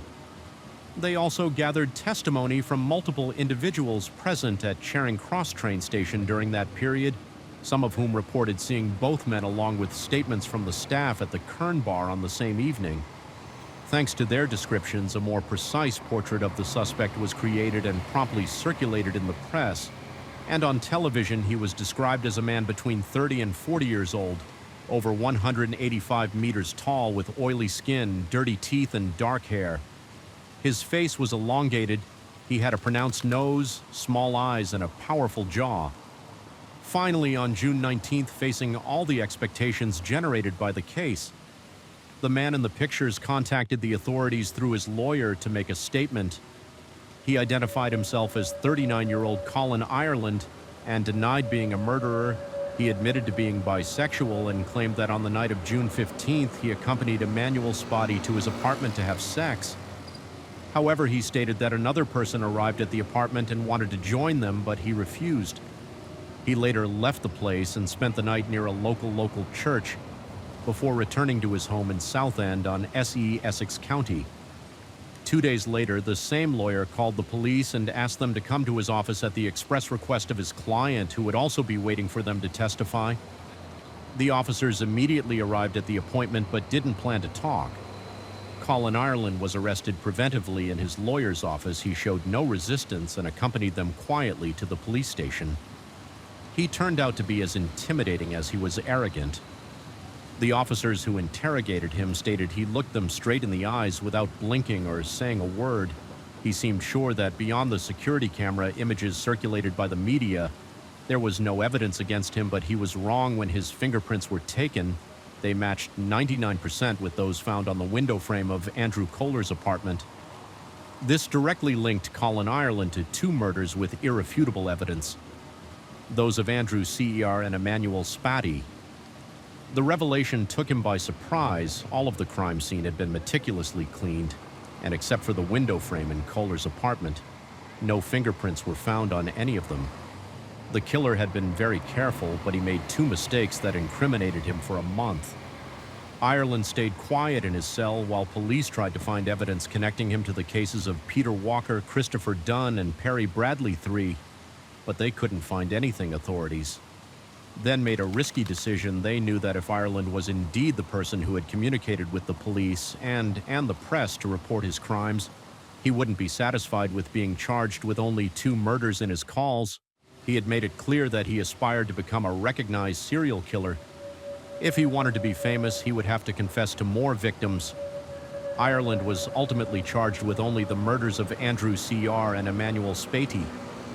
The police plan worked as expected. When Ireland found out, he became angry and informed one of his escorts during a hearing that he wanted to confess to all his crimes. He was immediately transferred to a police station in Edmonton, where he admitted to being a serial killer. He stated he had decided to become one after reading several books on the subject, mainly Whoever Fights Monsters by FBI agent Robert Wessler, who had helped Scotland Yard draw up his profile a few weeks earlier. Colin Ireland was born on March 16, 1954 in Dartford, Kent, England. He was raised by his grandparents and his mother, a 17-year-old who was soon abandoned by her partner in the early 1960s. The mother and son stayed for a couple of months in a homeless shelter because they were bankrupt. The woman subsequently married and became pregnant, but their financial situation did not improve. Ireland was sent to an orphanage for a couple of months, an experience that left him feeling unprotected and despised. Developing an inferiority complex, his relationship with his mother was strained. Years later, Ireland confessed to a friend that on one occasion his mother moved without warning him, and he could only find her again because someone else gave him the new address in school. He was a mediocre and unstable student, showing no interest in any particular area. He spent most of his time alone and soon began committing robberies and setting small fires. Though these actions did not have major consequences, in 1966, at the age of 12, while visiting a fair, a man approached him and offered him money and candy in exchange for sex. Ireland rejected the proposal, but it marked a turning point in his view of homosexual men. He had no friends or support network and was often bullied by other boys because, in addition to being reserved and quiet, he was extremely thin. However, during his youth, he began to stand out for his figure. Measuring around 6 feet 2 inches in height, he developed a wide back and thick neck, which gave him a masculine and intimidating look. In 1970, he was arrested after a robbery and sent to the Finston Minor School Reformatory. A few weeks later, he was expelled after burning a fellow prisoner's belongings. At 17, he escaped to London to start a new life, but soon had problems with the law. He spent the following years in and out of prison. In 1975, he was arrested and charged with stealing a vehicle, resulting in an 18-month prison sentence. In 1977, he received another 18-month sentence for extortion. In 1980, he was found guilty of theft and sentenced to 2 years in prison. One of Ireland's favorite hobbies was camping in forested areas, slopes, and ponds. He had acquired a taste for military clothing and survival equipment, and even traveled to France to enlist in the Foreign Legion, but was rejected. He later confessed that by that time he began attending gambling places in casinos, where he was approached by older men who offered him money in exchange for sex. Although several experts believe Ireland was attracted to men, he always denied it, while some of his acquaintances recalled hearing him make disrespectful comments about homosexuals. It was not a subject that obsessed him. Ireland also didn't seem interested in having a partner, but in 1982, after a brief engagement, he married Virginia Semmet, a paraplegic woman who had a daughter from a previous relationship. At first, he presented himself as a man concerned about his wife's health and the well-being of the girl neighbors. even nicknamed him the Gentle Giant because he was affectionate to his family, always willing to help others, and even worried about the safety of the neighborhood, patrolling at night with another neighbor. However, that didn't last long. Ireland began to go out frequently and stayed out of the house, showing a clear disinterest in domestic life. The marriage ended in 1987 when his wife filed for divorce. After discovering that he was being unfaithful to her in 1989, Ireland met Janet Young, a woman who had 2 children and ran a bar in Devon County. Within a few weeks, they started a relationship, and 3 months later, they married in early 2008. 1990 Young has been interviewed in several documentaries about the case and stated that Ireland seemed eager to get married. From the start, he seemed to be a kind and correct man, but his personality shifted. He was manipulative, controlling, and occasionally violent. On one occasion during a fight, he locked her in a room, broke all the lights, leaving her completely in the dark, and began to mess with her all over the place for months after the wedding. Ireland stole all her savings, leaving her and her children bankrupt before moving to the coastal town of Southend-on-Sea in Essex. However, the money didn't last long, and he had to spend some time in a shelter. Until then, Ireland had worked as a firefighter chef and waiter in a gay bar, but his lack of consistency, bad temper, arrogance, and intolerance to frustration prevented him from getting a stable job. Perpetrating robberies and constant escapes seemed to fit much better into his nomadic and parasitic lifestyle. However, he volunteered at a local homeless shelter and received several positive reviews, so he quickly became deputy director role that provided a modest salary and enabled him to rent an apartment. Richard Hayes, his ex-boss, remembered him as a man passionate about his work, and they soon became friends. He was aware that his new employee had a history of minor crimes and had been in prison, but he seemed willing to change. While he described him as a calm man, he recognized that his appearance was intimidating, and people at the shelter quickly realized they shouldn't bother him. Despite Ireland's commitment to his workplace, he exhibited some inappropriate behavior that placed him in the spotlight of one of the local managers. He was too authoritarian, and due to complaints of mistreatment from staff, he was dismissed in December 1992. His former boss and friend Richard Higgs welcomed him for a couple of days at his house, and later confessed in an interview with the Born to Kill show that Ireland was desperate and frustrated. He felt that his dismissal had been unjustified and that his work was not appreciated. Earlier that year, FBI agent Robert Wessler had published Whoever Fights Monsters, a book on the behavior and psychological profile of serial killers. Wessler, who is considered an eminence in criminology, worked for 20 years for the FBI and not only helped to form the behavioral science unit alongside his colleague John Douglas, but also drafted the profiles of several violent criminals, both in the United States and the rest of the world. In 1988, he had already contributed to the publication of the study manual Sexual Homicide Patterns and Motives. However, Whoever Fights Monsters was a more personal work, where Wessler recounts his experiences interviewing and profiling some of the most notorious serial killers of the last century. The book had a huge impact in success internationally, becoming a valuable document for psychiatrists, psychologists, and criminologists.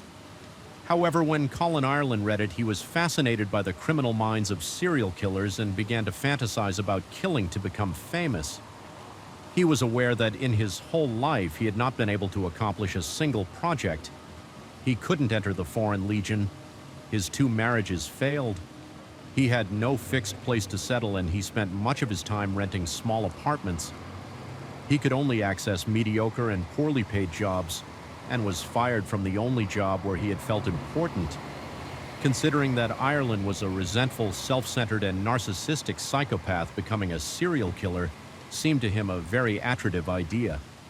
It was around New Year's Eve in 1992 that he decided to take a step beyond his dark fantasies. Although he committed his first crime in March after his arrest in 1993, Colin Ireland detailed the 5 murders he had committed.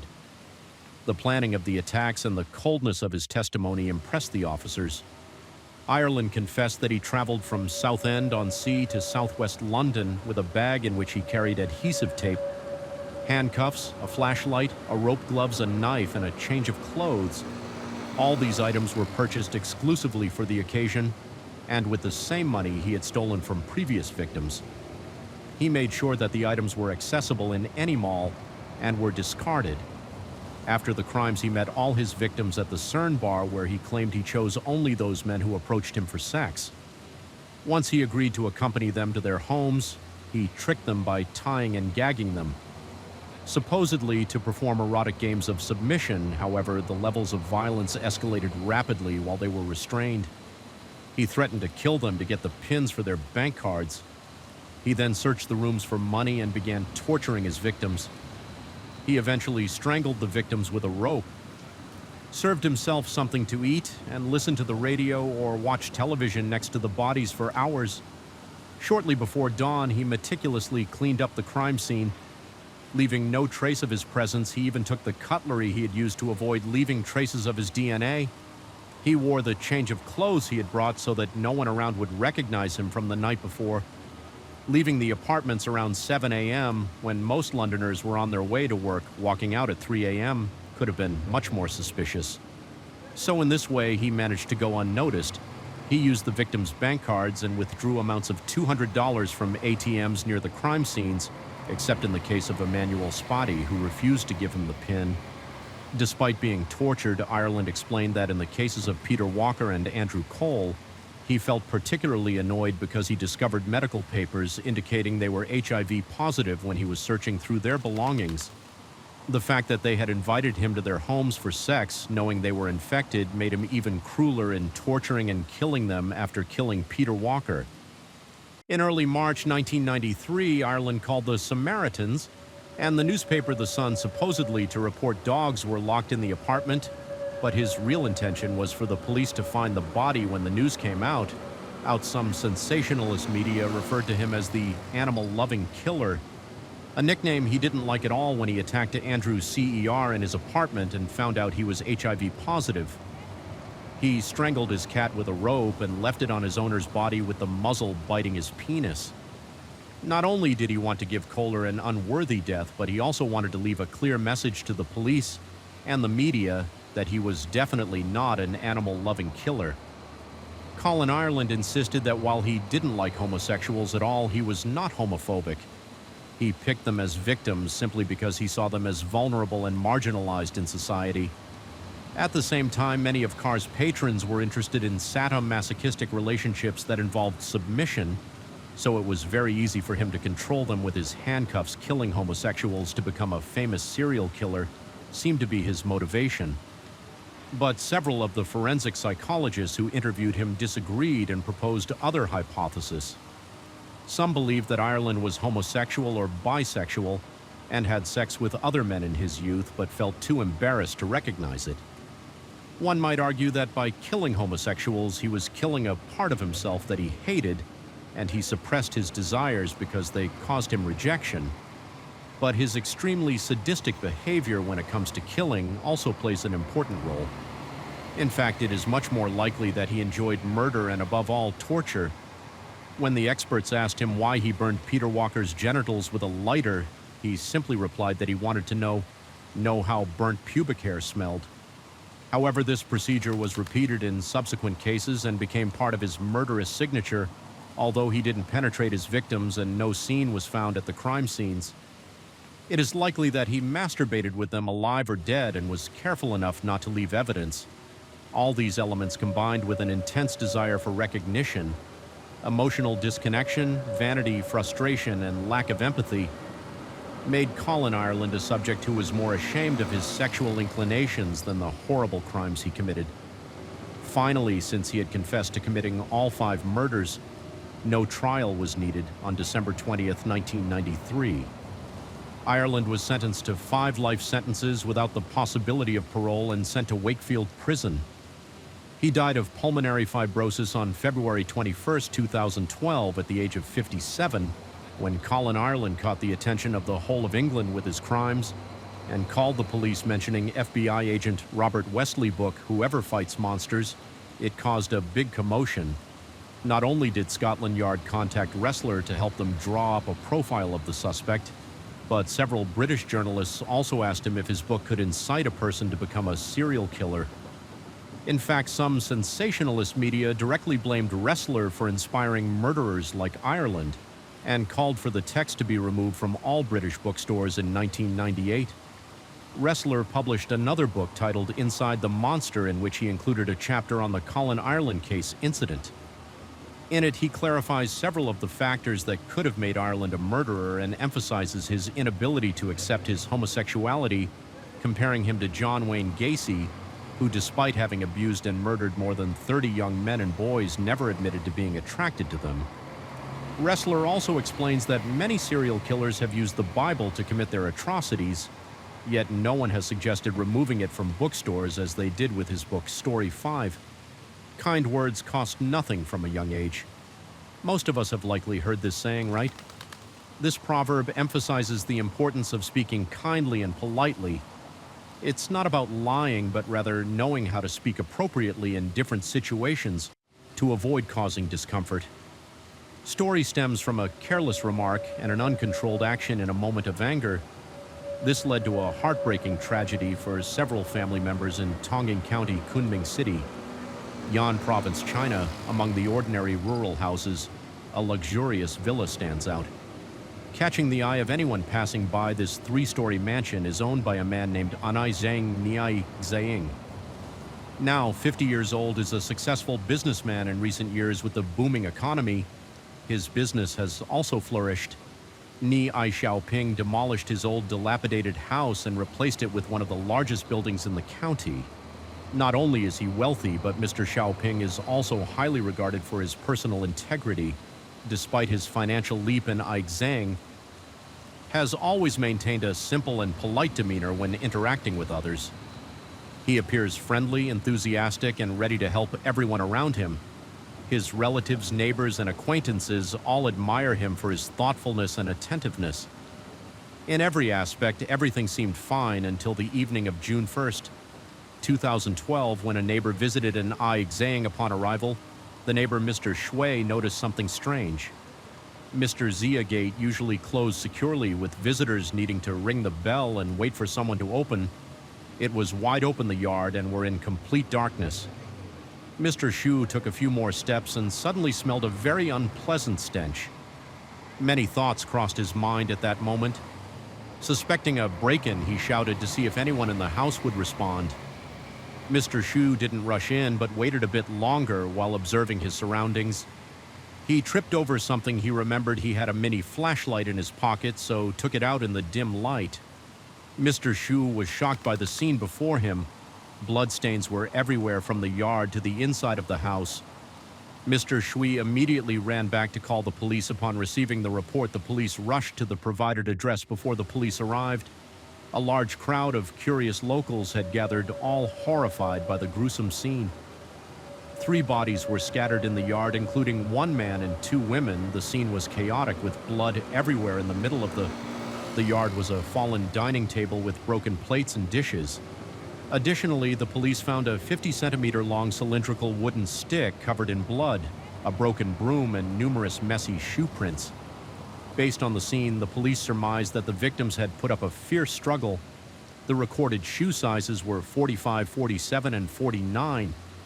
The 3 bodies were quickly identified as Chen Wei, 72 years old, Wang Gan, 70 years old, and Ni Sha, 45 years old.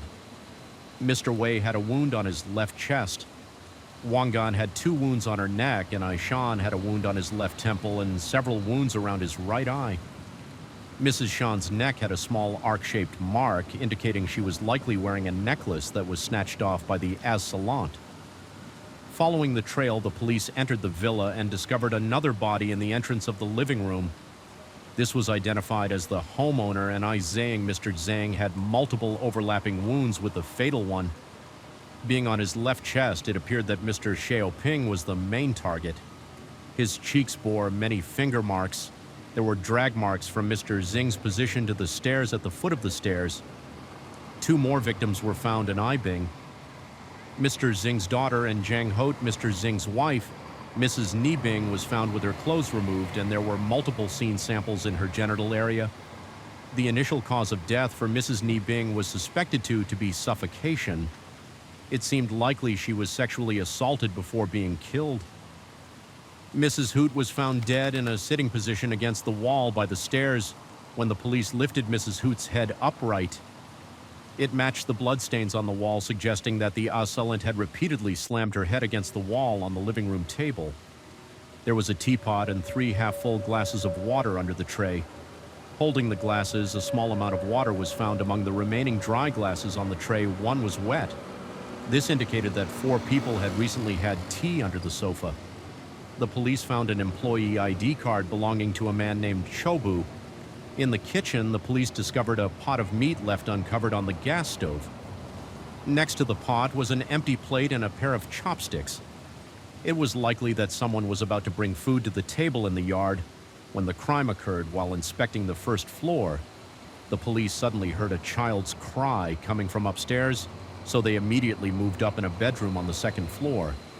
The investigation team found a 2-year-old boy sitting alone in a corner. The boy had faint bloodstains on his face, but no other injuries. Neighbors of Mr. Zhang identified the boy as Mr. Xiaoping's grandson. The son of victim and eyeing Mr. Xiaoping's villa had a total of 5 bedrooms. 1 on the first floor with the remaining 4 on the second and third floors. There was also a shrine room on the 3rd floor. All rooms showed signs of being ransacked with wardrobes, bedside tea tables, handbags, and drawers. All disturbed in a 2nd floor bedroom, the police discovered a small safe, 2 hammers, and a pair of pliers. Upon further inspection, the team noticed a camera in the living room, but it was non-operational and provided no clues based on all the collected evidence. Most police officers believed this to be a robbery. However, Captain 1 had a different theory. When suggested that the crime might have been motivated by both robbery and revenge, his reasoning was based on the brutal nature of the attacks, especially on Mr. Zhang. Mr. Zhang's injuries were far more severe than those of the other victims, indicating he was likely the main target of the Acel's wrath. After gathering all the data from the crime scene, the investigation team formed the following description of the case. The murder scene included the yard and the living room on the 1st floor. The entire villa showed signs of being searched. There were 6 victims in total. Homeowner, and Zhang, his wife Jiang Huat, his parents-in-law She Shui, and Hanganu, his daughter, and Bing, and his sister, and Xan. The murder weapon appeared to be a sharp object, possibly a dagger or a folding knife with a blade approximately 20 centimeters long. Except for Bing, who died from suffocation, the other victims succumbed to multiple injuries and acute blood loss. The motive was likely both revenge and theft. Based on the numerous chaotic footprints at the scene, the perpetrators were believed to be a group of 3 to 4 individuals. Based on these analyses, the investigation team began to look into the social relationships of the victims, according to the information gathered. Mr. and Xiaoping was a successful businessman in Tongming County. He started in the food service industry and later moved into fashion. His businesses flourished, leading to financial prosperity. Mr. Zhang was known for his friendly personality, generosity, and had no known conflicts with anyone. Mr. Xiaoping's daily routine involved supervising his store's operations in the morning, returning home for a nap in the afternoon, and then visiting a neighbor's house to play chess. His wife Jiang Huat was a homemaker and had minimal social interactions, keeping her relationships relatively simple. Mr. Xiaoping's elderly in-laws mostly stayed at home with their family. Ni Bing, who had recently given birth, stayed home to take care of her child. Mr. Xiaoping's sister, Ni Shan, was 45 years old and single. Although she was friendly, she had ambiguous relationships with several men. 9 people lived in the villa, including the 6 victims, a 1.5-year-old child who survived Mr. Xing's youngest daughter, Ni Dong, and Ni Bing's husband, Gu Yunong. Ni Dong, 23, was a university student living in a dormitory upon hearing about the tragedy. She immediately took a bus home. The investigation team questioned Ni Dong about her brother-in-law, Gu Yong, and Dong revealed that the relationship between her family and Gu Yong was strange. He had previously abused her sister, which Mr. Zhang had discovered, leading to Mr. Zhang beating Gu Yunong with a wooden stick. Gu Yunong was not well liked by the family, as he often stayed out late, associated with idle friends, and caused trouble in the neighborhood. Dong shared that recently Gu Yunong had found a suitable job in Beijing. Although the location was far from home, he wanted to prove his abilities and had obtained the family's permission to take the job 2 days before the incident.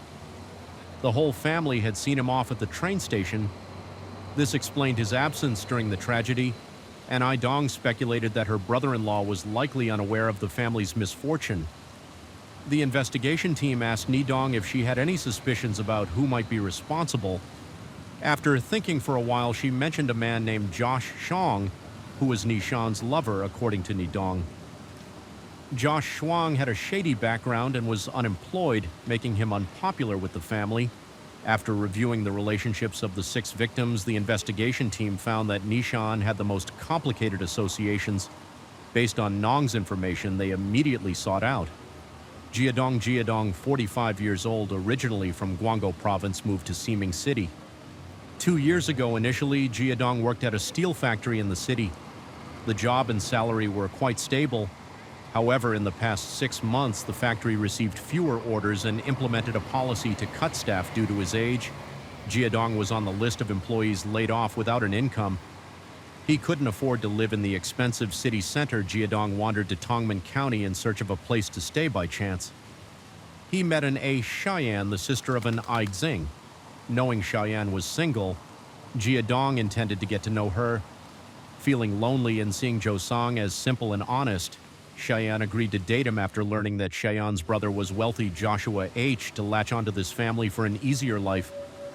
Initially, Mr. Xiaoping's family was excited to hear that his sister had a boyfriend. They didn't care about Zhou Shuang's background, they just hoped he would be ambitious and love an Ai Shan. However, Mr. Xiaoping soon discovered that Zhou Song was not a good person. He was exploiting and taking advantage of his sister, so Mr. Xiaoping demanded they end their relationship immediately. One time, when Ai Shan didn't return home overnight, Mr. Zia angrily went to Zhou Shuang's lodging. To find her, a heated argument ensued between the three. Mr. Zhang, furious that his sister wouldn't listen, scolded her and threatened Zhou Shuang to stay away from his sister, warning that he would report Josh Shuang to the police for previously swindling money from Shan. When the police approached Jiadong, he tried to avoid them. However, the police insisted he cooperate or face penalties. Jiang admitted that he despised Mr. Xiaoping's family for looking down on him during the interrogation. He even displayed anger. Increasing the investigators' suspicions, the police asked Zhou Shuang about his whereabouts on the evening of June 1st. He hesitated and trembled, seemingly hiding something. The police pressed him, and finally Zhou Shuang confessed that on the evening of June 1st, he and a friend committed a burglary at an elderly woman's house after successfully stealing 1,000 yuan in cash. Jiadong and his accomplice went drinking at a nearby bar. The investigation team later apprehended Josh Shuang's accomplice, confirming his alibi and ruling him out as a suspect. The investigation team then showed Nong the employee ID card with the name Qiu Bushu, found under the sofa at Mr. Xing's house. Nong identified Cha Bashu as an employee at her father's store. According to Nong, Cha Bashu was a capable and kind person who frequently visited their home. She mentioned that Chashu was struggling financially with his mother, severely ill. Unable to afford her medical treatment, he had borrowed money from various sources. Mr. Zhang, known for his generosity, lent Chashu 25,000 yuan, approximately 3,500, to help him out. After gathering this information, the investigation team went to Qiu Bosu's house for questioning. When asked why his employee ID card was found under the sofa at Mr. Xiaoping's house, Ch Bushu thought for a while and then explained on the evening of June 1st he had visited Mr. Xiaoping's house to thank him for the loan and to inform him that his mother's surgery had been successful. While there, Cha Bashu had left his card on the table. However, when he was leaving, he couldn't find it. Chashu assumed that Mr. Xiaoping's grandson might have taken it and misplaced it.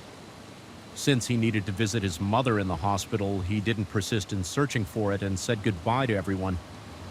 Before leaving, Chashu recalled that 5 minutes before he left Mr. Xiaoping's house, 2 guests named Yan Wei and Yuan Fanga arrived.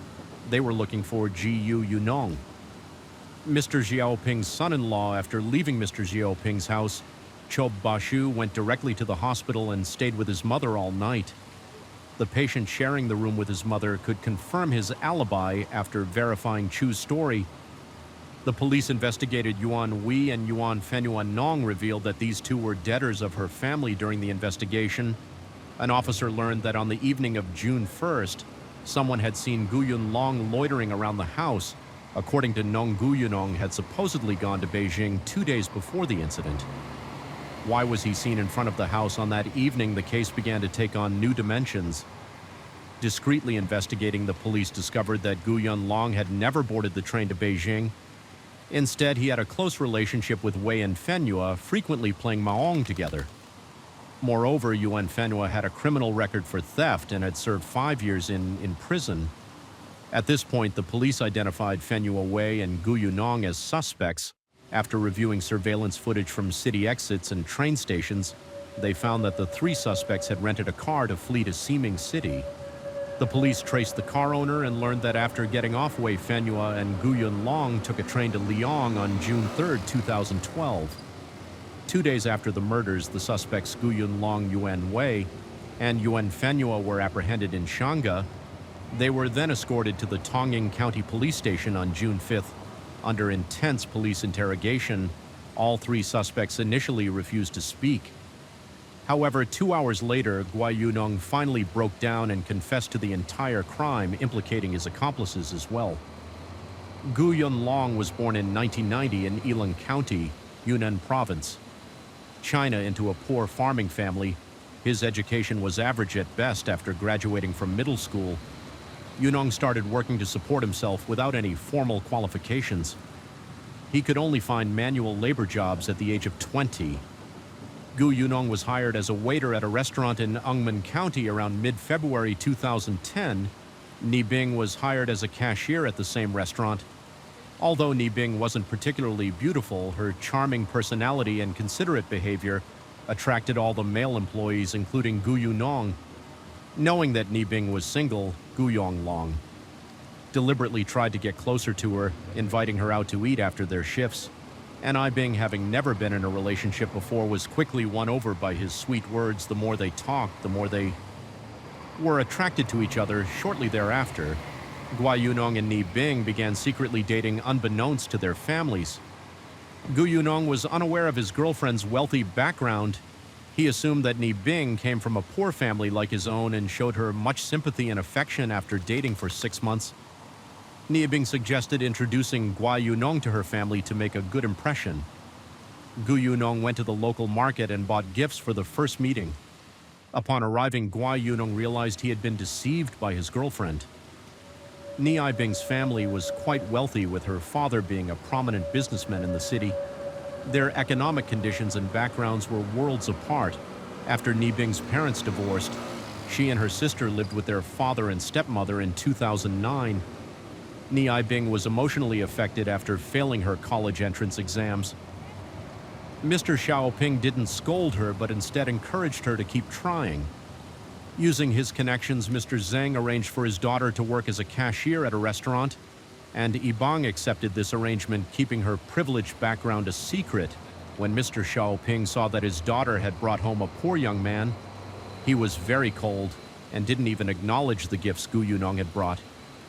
Gu Yunong felt deeply uncomfortable and humiliated by Mr. Xiaoping's disdain. However, Ni Bing's genuine love for Guai Yunlong eased his discomfort. Somewhat, Ni Bing and Gu Yunong continued their secret relationship for a long time. In early May, Ni Bing became pregnant. She asked her mother to persuade her father to agree to the marriage. When Mr. Zhang learned that his daughter was pregnant, he quickly organized a wedding to avoid the family's disgrace, as premarital pregnancy is considered shameful in China culture. He even gifted the couple a house.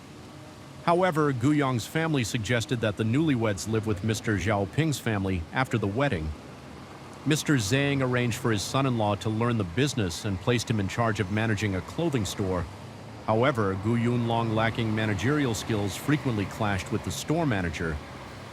Mr. Xiaoping moved him to several branches, but he couldn't last long at any of them. When Ni Bing was about to give birth, Mr. Zhang asked Gu Yunlong to stay home and take care of his wife, promising to eventually hand over a store for them to manage once their child grew older. In March 2011, Ni Bing gave birth to a baby boy. Staying home all day to care for the child gradually made Gu Yunong feel tired and bored. The couple often quarreled, neither willing to back down. Gu Yunlong also felt out of place among his wife's wealthy relatives and friends. Due to his humble background during family gatherings, he was often looked down upon and gossiped about, with people saying he married, and I being not out of love but for her family's wealth. Although furious, Gu Yunong kept his head down and remained silent to avoid seeing his wife's displeased expression. Gua Yunong started going out daily to drink, gamble, and chat with friends. Many nights he returned home drunk and would beat his wife and child for no reason, which greatly displeased Mr. Zhang. Mr. Zhang threatened to throw Gu Yunong out if this behavior continued. Depending on Mr. Zhang, Gui Yunong didn't dare to argue back. In October 2011, Gui Yunong met Yuan Wei and Yuan Fenhua at a local casino. All three shared similar backgrounds and quickly became friends. Yuan Wei, born in 1984, had opened a hotel in Tongming but later went bankrupt and fell into heavy debt with no other options. Wei turned to gambling only to find his debts increasing. Knowing Mr. Zhang was wealthy, Wei borrowed more than 40,000 yuan, about $5,500 from him, but had not been able to repay it in the past 3 years. Yuan Fenhua, born in 1971, had previously served time in prison for theft. After his release, he faced rejection from society and struggled to find a job, eventually securing work as a construction worker. Despite having a stable income, Fanga continued to gamble, accumulating even more debt. He too owed money to Mr. Xiaoping, knowing that Gu Yunong was Mr. Xing's son-in-law. Wei and Fenhua befriended him, often inviting him out to create a sense of camaraderie. During the 2012 Lunar New Year, Gu Yunong took his wife and child to visit his parents, and Ibang gave her mother-in-law 1,000 yuan, but Gu Yunong, thinking it was too little, secretly gave an additional 2,000 yuan, which Ni Bing noticed. This led to a heated argument that continued all the way home. In a fit of anger, and I Bing blurted out, "Fine, you did the right thing. Just consider our family as charity for you." Beggars feeling humiliated in front of everyone, Gua Yunong lashed out, ignoring his crying child, and pushed his wife, then kicked and punched her. When Mr. Xiaoping found out, he was furious and slapped Gu Yunlong for hitting his wife, knowing he was in the wrong. Gu Yunlong didn't dare to argue and was forced to apologize. He knelt down and promised never to hit his wife again. That night, he even brought his wife water to wash her feet, trying to show his remorse. However, the slap from his father-in-law lingered deeply in his mind one night. While drunk, he confided in Yuan Wei and Yuan Fanga about the incident. In early March 2012, the entire and Ai Xiaoping family moved into a newly built 3-story villa. Shortly afterward, Mr. Zhang began to call in the loans he had given out over the years. At the beginning of April, Mr. Zhang approached Yuan Wei to collect the 40,000 yuan owed to him. Wei begged for a 1-month extension, and Mr. Zhang agreed. During this time, Yuan Wei lost all of the 20,000 yuan he had recently borrowed from someone else. He was also being hounded by creditors, threatening to seize his car and hotel as collateral on May 25th. Yuan Wei and Yuan Fanga were drinking together when they suddenly came up with the idea to rob Mr. Zhang to pay off their debts. Fenhua, desperate for money, agreed immediately. They then decided to involve Gua Yunong as an inside man on May 31st, when Yu Wei and Yuan Fenhua proposed kidnapping Mr. Zhang, taking the ransom money, and then killing the entire family to eliminate witnesses. Gu Yunlong agreed without hesitation. The three spent more than 3 hours planning the specifics of their crime. The next day, they went to a supermarket, bought 3 sharp knives, 2 face towels, and several ropes, and then took a cab to a location near the Enijang Villa to wait for the right moment to strike. In the evening, when fewer people were around, they began their plan. Yuan Wei and Yuan Fenhua pretended to call at the door while Gu Yunlong kept watch outside the villa gate. At that time, Mr. Xiaoping's in-laws and sister were busy preparing dinner in the yard and the kitchen on the first floor, seeing that someone was looking for his son-in-law. Mr. Zhang opened the door for Wei and Fenhua, knowing that Wei and Fenhua were acquaintances of his son-in-law. Mr. Zhang was curious while chatting. Wei and Fanga seized the opportunity to overpower Mr. Xiaoping, tying his hands and feet to a chair. Mrs. Ni Bing and her stepmother were on the second floor when they heard unusual noises rushing downstairs. They were immediately subdued by Yuan. Wei Mr. Zhang struggled and shouted for help, but his mouth was gagged with a cloth. Seeing the vicious attackers, 3 family members grabbed brooms and sticks to fend off the murderers. Yuan Fanga quickly opened the door to let Gua Yunong in to assist while Mr. Zhang, his wife, and Ni Bing were tied up inside the house. Gu Yunlong Yuanwei and Yuan Fenhua attacked Mr. Xiaoping's in-laws and his sister outside. They grabbed the wooden stick from Anshan and used it to strike her temple. Rendering her unconscious, Fenhua then used a knife to attack Mr. Chinu, killing him. Mrs. Hanganu was pushed down and similarly attacked. After dealing with the 3 outside, the trio returned to the living room to interrogate Mr. Zhang and his family. Yuan Wei and Yuan Fena, noticing that Ni Bing was wearing short clothes, laughed and assaulted her in front of Mr. Zhang, and his wife Gu Yunong did nothing to stop them. Instead, he laughed with satisfaction, feeling he had avenged past grievances after taking turns violating it. Ibing Yuan Wei covered her mouth and nose with a cloth, causing her to suffocate.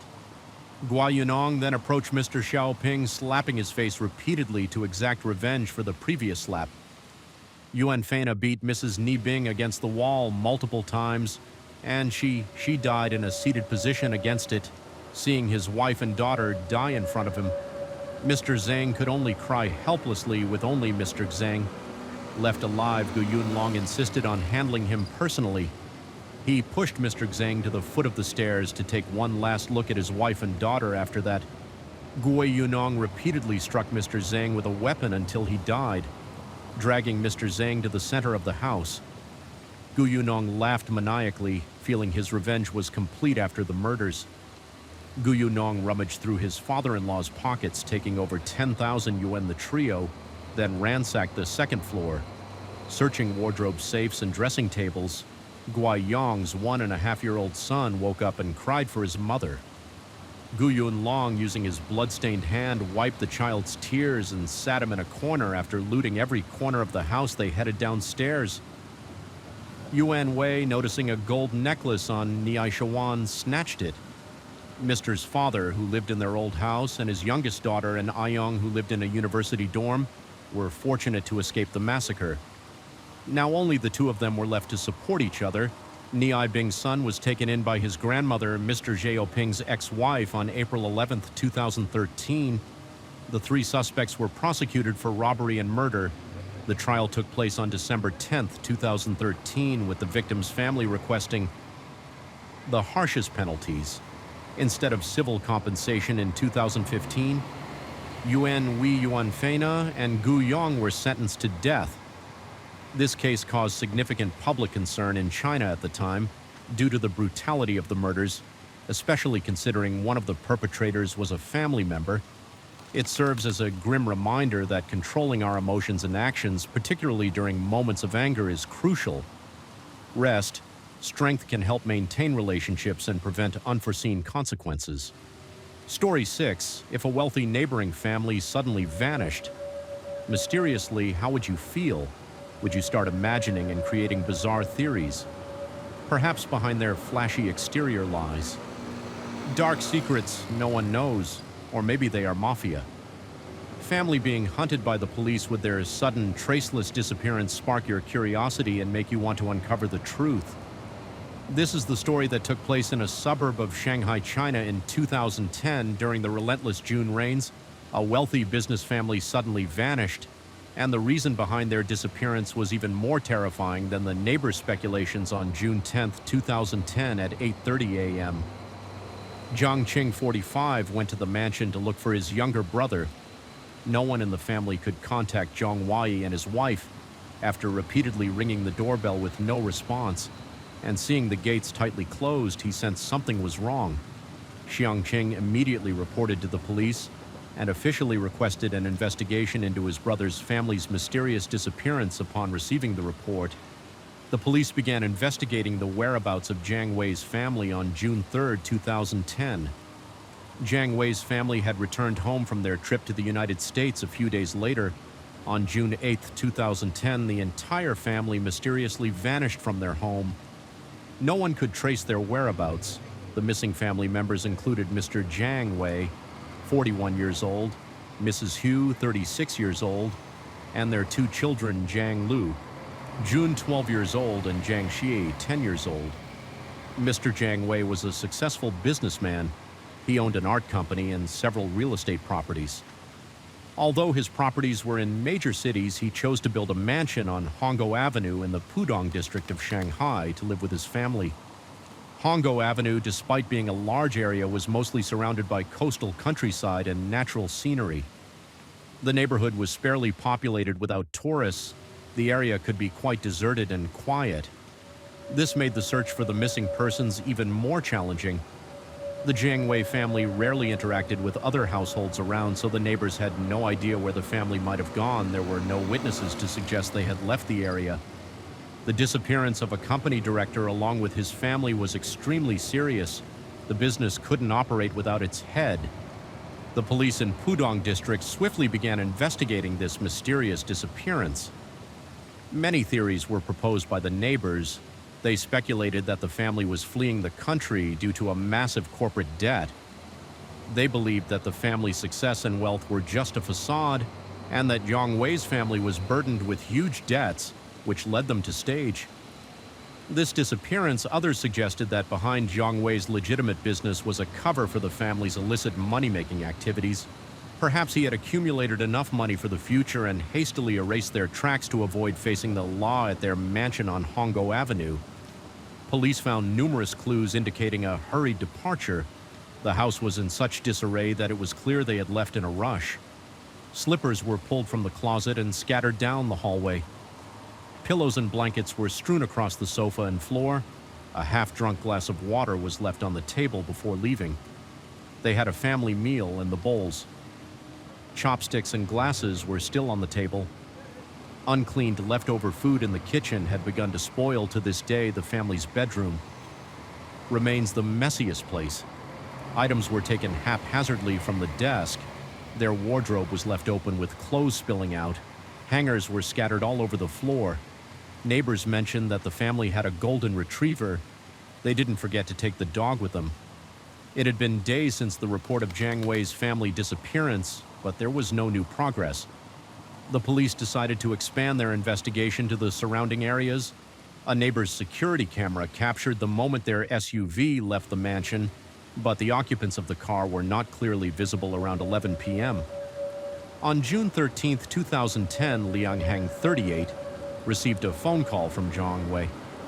However, Mr. Heng was too busy with work to take the call from his boss. By the time he checked his call history and tried to call back, he received a message that the number was unreachable. The police believed they should track the SUV's route to locate Jiang Wei's family. It took a considerable amount of time, but security cameras eventually confirmed that Jiang Wei's SUV had driven to the Hongju city area, a 3 to 4 hour drive from Hongju Avenue. The next question was where they had stayed in Hongju shortly after the investigation team received information about a mansion owned by Jiang Wei's wife Lua in Hongju. The investigation team thought they had successfully located Jiang Wei's family after many days of searching, but little did they know that this would lead to a more serious and complex investigation. On June 17, 2010, the police arrived at Lua Mansion on Shingen Avenue after repeatedly ringing the doorbell with no response. The police waited for a warrant and proceeded to search the mansion upon entering. They were met with a horrifying scene in the living room. It was evident there had been a struggle involving multiple people as everything was in disarray. Bloodstains were splattered on the walls and in the hidden corners of the house, signaling to the police that they were dealing with a difficult murder case. By around 2 p.m. on June 17, 2010, investigators and officers were on the scene. Although blood samples taken from the scene were confirmed to belong to the Jiang family members, the family themselves were nowhere to be found. While searching for clues about Jiang Wei's family in the mansion, an officer discovered a shovel in the backyard. Although the entire garden was covered in green grass, there was a patch of earth a few steps from the shovel that appeared to have been recently disturbed with grass mixed with soil rather than neatly trimmed. Suspecting something was buried beneath the ground, officers began digging. After examining the area around the house and the disturbed patch, they discovered 4 decomposing bodies buried deep in the backyard. Based on the external appearance and the clothing on the bodies, the police identified the bodies as the Jiang family they had been searching for. None of them were wearing shoes or slippers. Their clothes were faded. but it was clear they were in their home. Sleepwear, the 4 bodies were found stacked in a deep pit. The first body on top was a young girl of elementary school age. The next body pulled out was that of a slightly older boy. Finally, the bodies of a woman and a middle-aged man were retrieved. The autopsy results confirmed the identities of the 4 bodies as Jiang Wei, 41 years old, Leah, 36 years old, and their 2 children, Jiang Lujun, 12 years old, and Jiang Xia, 10 years old. The estimated time of death was around midnight. On June 13, 2020, the female bodies Leah and Jiang Xia showed no signs of sexual assault. The 4 victims had been brutally beaten to death with an iron hammer. The extent of the injuries on their bodies indicated that they had been subjected to severe and brutal torture before being killed. After their search, the police concluded that there were no signs of forced entry on any of the doors. Gaining access to the house would have been extremely difficult. Both the outer gate and main door were very secure and sturdy. If they hadn't been opened from the inside, it would have been almost impossible for an ordinary person to break in. If the perpetrator had entered by climbing the wall and through the large windows, it wouldn't make sense either, as the Yang family had carefully locked all the windows. Additionally, the type of glass used in the windows was not easily broken or shattered. All the windows across all floors were inspected and showed no signs of being broken or tampered with. The locks were still intact. The perpetrator might have entered the house through the main entrance. The Jiang family likely opened the door when the perpetrator rang the bell. They were not on guard against this person. This detail suggests that the perpetrator could have been someone familiar and close to the Yang family. However, the neighbors were also not ruled out as suspects. The Jiang family's mansion was well secured and equipped with numerous surveillance cameras. Reviewing the footage would have made the investigation easier, but the perpetrator was meticulous enough to destroy the cameras and the surveillance system. The ground floor of the house was believed to be where the perpetrator attacked the family members. The entire ground floor was designed as an open space with the living room and kitchen connected. It appeared to be an ordinary evening before the intruders struck in the living room. There were 2 partially eaten popcorn boxes on the table. The sofa was displaced from its original position. A flower vase had fallen from the TV cabinet and shattered even the sofa pillows, and the rug were scattered haphazard. On the dining table were 2 plates of food with only a few bites.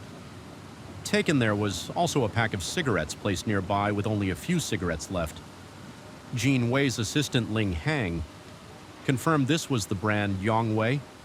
Often smoked. Additionally, there was a pot of soup on the stove that had spoiled. 3 coffee cups were prepared, but still sitting by the coffee machine. Not yet taken out the kitchen cabinet. Doors were left open with a few bloodstains on them. Ling Hang stated that this was the Yang family's routine. Their 2 children, Jiang Lujun and Jiang Xiaom, liked to eat popcorn and watch movies in the evening. Jiang Wei would smoke after dinner, so he often kept a pack of cigarettes nearby. But that evening they had a guest. Liang Heng mentioned that Loa would usually prepare soup as a starter when they had guests only Jiang Wei, and Loa drank coffee and they rarely had more than 1 cup each. Therefore, Heng was certain that the 3rd cup of coffee was for their guest. It was impossible to determine who had contacted and visited them that night because Jiang Wei's and Leah's phones were smashed. Bloodstains were found all over the ground floor. Blood-soaked footprints were imprinted on the floor, and there were dried blood stains on the sofa and kitchen counter. The victims had likely tried to crawl and escape after being attacked, but were unsuccessful. On the 1st floor were the bedrooms of Jiang Wei and his wife, and the bedrooms of Jiang Lujun and Jiang Xia. Neither bedroom door was locked, making it easy for the perpetrator to enter. The children's rooms remained intact with no signs of theft. But the master bedroom had expensive and valuable jewelry missing. The entire room showed signs of being ransacked after gathering all the information from the crime scene. The investigation team began examining the garden outside the house. The burial site was in the backyard. The grave was dug deep and carefully, unlike the hasty jobs of many criminals. However, the police easily located the burial site because of the shovel left beside it. Had the perpetrator buried the body shallow, the recent rains in Hongju might have led to the crime being discovered sooner. Additionally, the family's golden retriever had been left unfed for several days in the yard. The dog appeared to be depressed and listless. After recording and collecting all evidence and traces for further analysis, the investigation team urgently began interviewing the surrounding residents. Mayan 36, a neighbor of Lee's mansion, stated, "I regret that I didn't see the perpetrator entering or leaving the house, nor do I know what they looked like. I had just returned home from my vacation after verifying his alibi. This neighbor was completely cleared of suspicion." Matan added that the Jiang family rarely stayed at the mansion, so they weren't very close to the neighbors. Therefore, their comings and goings were hardly noticed. Additionally, Jiang Wei's older brother Jiang Chung, known to be the closest family member to Jiang Wei, was also interviewed. Mr. Chung said he was aware that Mrs. Ho owned a mansion in Hongju, but didn't know why Jiang Wei's family suddenly went there. He further mentioned that Jiang Wei was a cheerful and kind person. If unprovoked, Jiang Wei never engaged in disputes and business matters. Mr. Jiang Wei was always clear and straightforward, but never petty. Mr. Chung and Mr. Zhang Wei often discussed business issues. They frequently met to go fishing or engage in other activities. If he had to list someone with a grudge against Yang Wei's family, Mr. Chung wasn't certain, but did mention a woman named Qingyi. Mr. Chung explained that Qingyi was one of the co-founders of the current company along with Jiang Wei, but she had to leave due to disagreements over shares. Despite this, Mr. Qing occasionally saw Qingyi at the company. In the list of suspects compiled by Mr. Jiang's assistant, Liang Hangqing's name also appeared along with 3 other men.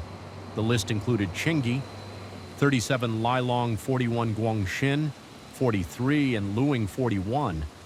While investigating all suspects on the list, the police also interviewed others connected to understand the relationship between the suspects and the Jiang family. In 2002, Jiang Wei and Qingyi partnered to start a tech company when both had nothing. They had been close friends for many years when additional funding was needed. Qingyi said, "I don't have much money left. I need to take care of my family." Understanding her situation, Jiang Wei agreed to invest more. They agreed to split the initial profits equally by 2006 to 2007. The company had become very profitable after years of effort. Jiang Wei and Qingyi wanted to convert the business into a corporation. The decision about who would hold the majority shares became very contentious. All company members wanted to elect Jiang Wei as the CEO, but Qingyi disagreed. She accused Mr. Jiang of bribing and manipulating the members to vote for him. The tension reached its peak. Jiang Wei announced, "I will leave the company," but due to overwhelming disagreement, it was Qingyi who had to leave for nothing. Not complying with the majority vote in the early days, Qingyi would come to the company every week to cause trouble and demand her position back. After some time, Jiang Wei agreed to transfer a portion of his shares to Qingyi. It was only then that she stopped causing disturbances and maintained a friendly relationship with Mr. Zhang. Wei Linghang also mentioned that Qingyi often visited the company to complain about her life and demand large sums of money from Mr. Jiang Wei to pay off her debts. Jiang Wei frequently gave her money, remembering her contributions to the company's early days. However, this leniency only emboldened Qingyi, and over the years her demands grew larger until Jiang Wei had to tell her, "I can't give you more, I can only lend you money." Surprisingly, Qingyi agreed, and from then on, every loan was documented with a contract. Li Yongheng provided evidence of these loan contracts to the police. When the police questioned Qingyi with simple questions without revealing that she was a suspect, she said, "I known Mr. Jiang for a long time. He is a close and kind friend, but I haven't seen the Jiang family for a month."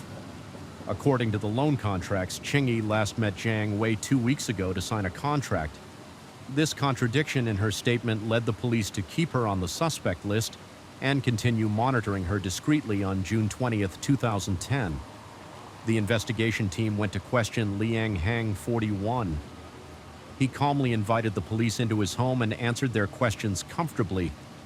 He said, "I have heard about what happened to the Jiang family, and I don't understand why the police are here. As I assure you, I have no involvement in this." The police reassured him, saying, "We need to collect all testimonies and information related to the Jiang family to ensure a smooth investigation." Liang Hang responded, "The conflict between me and Mr. Jiang was long ago. It can't be the reason for me to be a suspect." Liang Hang and Jiang Wei had been friends for 20 years. Both in business and personally, they promised to collaborate on their companies and never let money ruin their friendship until they started going to casinos for entertainment. Both were wealthy and didn't hesitate to bet large sums on gambling games. However, Jiang Wei once said we should limit our trips to the casino.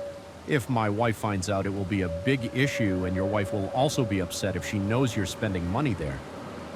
Ling Hang understood Jiang Wei's concerns, but his gambling addiction was hard to break.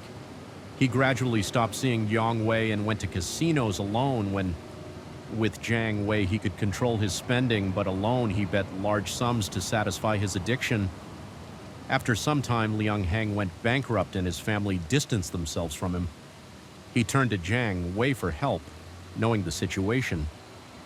Jiang Wei gave him money to resolve his issues, but warned, "If you show up at a casino again, I will take back the money and leave you to your fate." Ling Hang agreed to the terms and used the money to pay off his debts. However, he soon fell back into gambling and accrued new debts. Disappointed, Jiang Wei cut off contact with L. Lang, despite his desperate pleas for help, which Jiang Wei ignored. This enraged Lang, leading him to spread negative news about Jiang Wei and damage his company's stock value.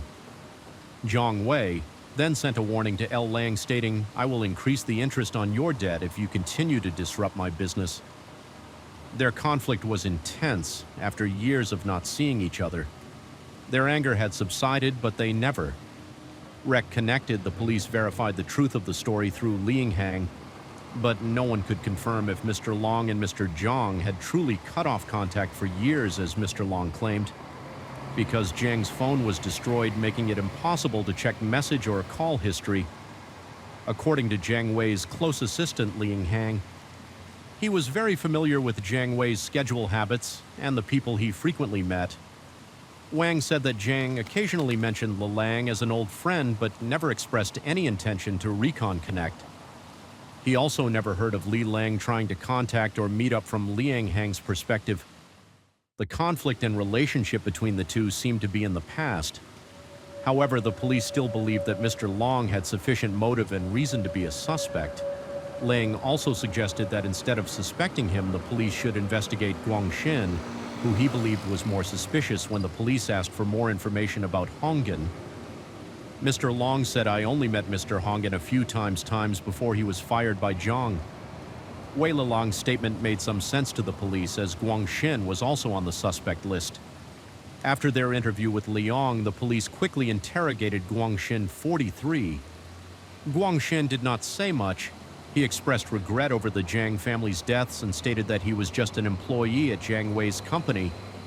After being fired, Hongan claimed he knew nothing about Jiang's life, and further investigation revealed that the situation between Jiang Wei and Guangxin was more complex than Hongan admitted. In 2007, Guangxin was a valued subordinate of Jiang Wei. Zhang often took him to meet his friends to help Hongxin expand his network. That was when Hongxin met Liang. After nearly 2 years, Hongan asked to borrow a large sum of money from Zhang. Trusting him, Zhang generously agreed immediately.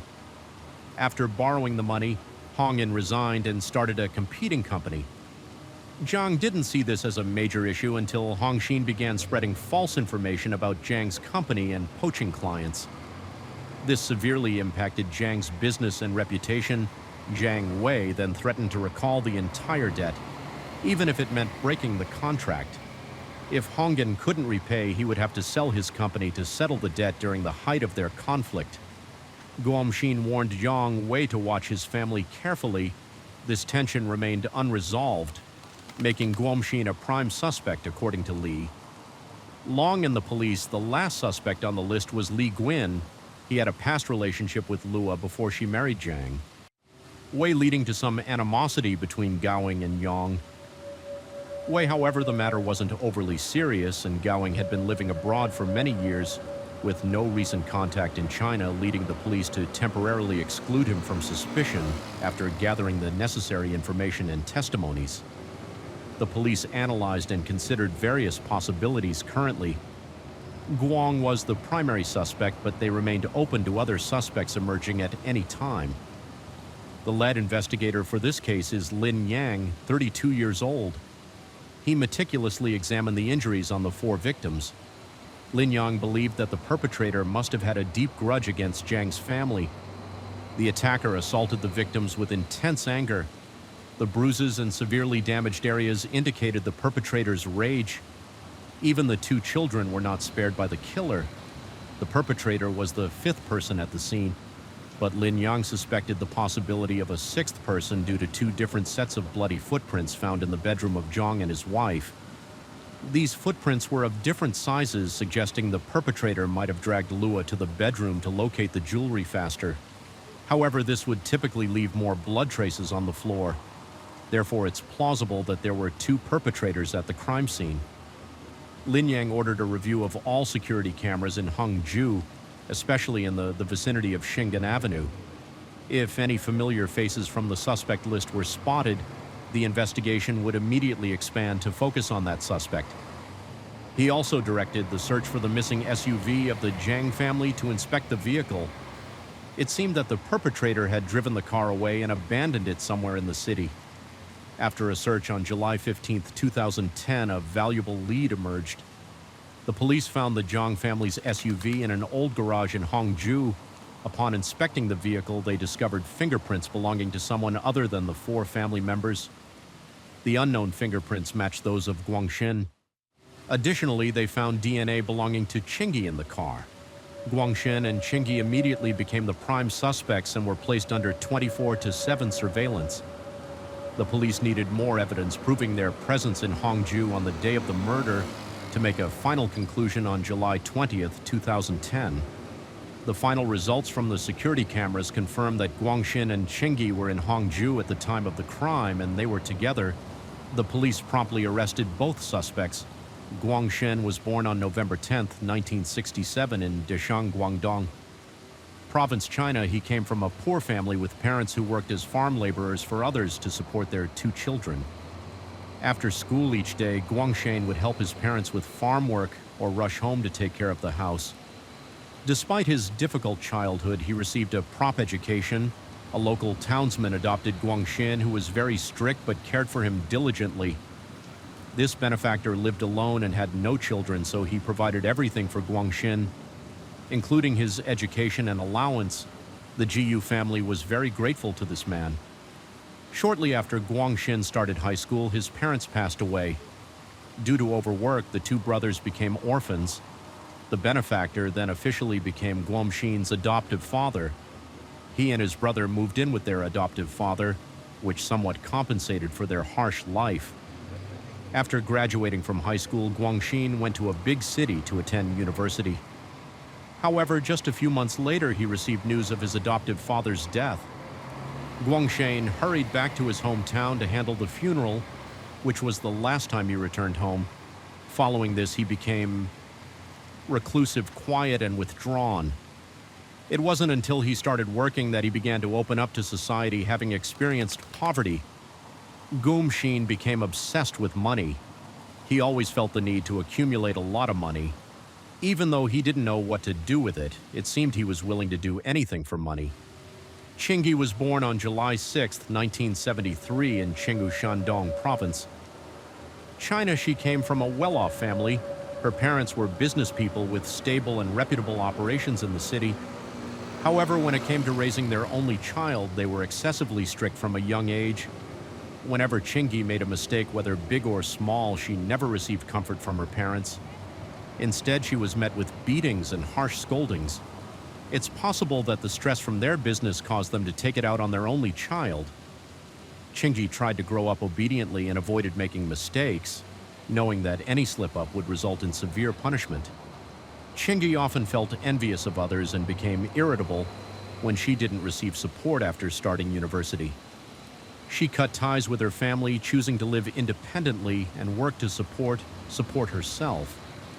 Although she struggled with the hardships of living on her own, Qingyi thought it was better than enduring beatings from her family. In late 2008, Guangxin and Qingyi met for the first time at January Wei's company. It wasn't until their second meeting that they exchanged contact information and began seeing each other regularly, despite Qingyi already having a family. Guangxin didn't mind. After many interactions, Chingy confided in Guoman about her issues with Zhang. Wei she claimed Jiang Wei was selfish and fake, not the person he appeared to be. Guangshan believed her unconditionally with Qing's instigation. He exploited Jiang Wei's trust, borrowed money, resigned, and started a competing company during the competition. With Jiang Wei's company, Qingyi devised numerous schemes to provoke and anger Jiang Wei through Guangshan's company. She knew Guangshan felt indebted to Jiang Wei, so she aimed to disrupt and destroy their relationship after repeatedly using underhanded tactics to steal Jian. Wei Company's partners Qingyi achieved her goal when Jiang Wei declared he would demand repayment of the loan from Guangshan. As the conflict escalated, Qingyi suggested that the only way to resolve the issue permanently was to make Jiang Wei's entire family disappear. Initially, Guangshan hesitated, but Qing's constant manipulation and instigation led him to act. First, Guangshan sent a threatening message to the Jiang family, causing them to flee to their other mansion on Xingan Avenue. This explains the chaotic scene at Jiang Wei's mansion on Hongju Avenue. It appears the threat was terrifying enough to make them flee in the night at 3 a.m. On June 7, 2010, Guangshan revealed the contents of a message to the investigators. The message read, "You are probably terrified to receive this message because I know the exact location of the mansion you're staying in. I know your wife's name is Leah, and your children are Yang Liun and Zhang Xe. This is not a threat or a ransom demand. I am informing you that I am preparing to kill your family at the mansion on Hongju Avenue. Spend your last moments together happily. If you call the police, I will immediately target your 2 children whenever they are outside. Do not ignore my warning." The Jiang family was extremely shaken and fled to a quieter place to live temporarily. Guangshan did not know the new location of the Jiang family. However, Qingyi called Mr. Zhang lying, that she had recently made some profit in real estate and wanted to repay part of her debt since Zhang and Qingyi were longtime friends. And aside from their previous company conflict, Mr. Zhang had no reason to suspect Qing's intentions, so he texted her the address of their new mansion and invited her over at around 10 p.m. On June 13, 2010, Qingyi and Guangshan arrived at the Jiang family's mansion on Xingan Avenue. As soon as Jiang Wei opened the door, he was immediately attacked and subdued. Guangshan used a hammer to strike his head, rendering him unconscious. Guangshan then dragged Jiang Wei into the house near the kitchen where Lahua was preparing coffee for their guests. Seeing her husband being attacked, Leia grabbed Jiang's phone to call the nearest number, which was Ling Hang's, but she was also attacked repeatedly with a hammer. Jiang Lujun and Jiang Xia were watching TV and started crying in fear as they saw their parents being beaten. Their cries did not spare them from the attack, while Guangshan knocked out and incapacitated Zhang and his wife.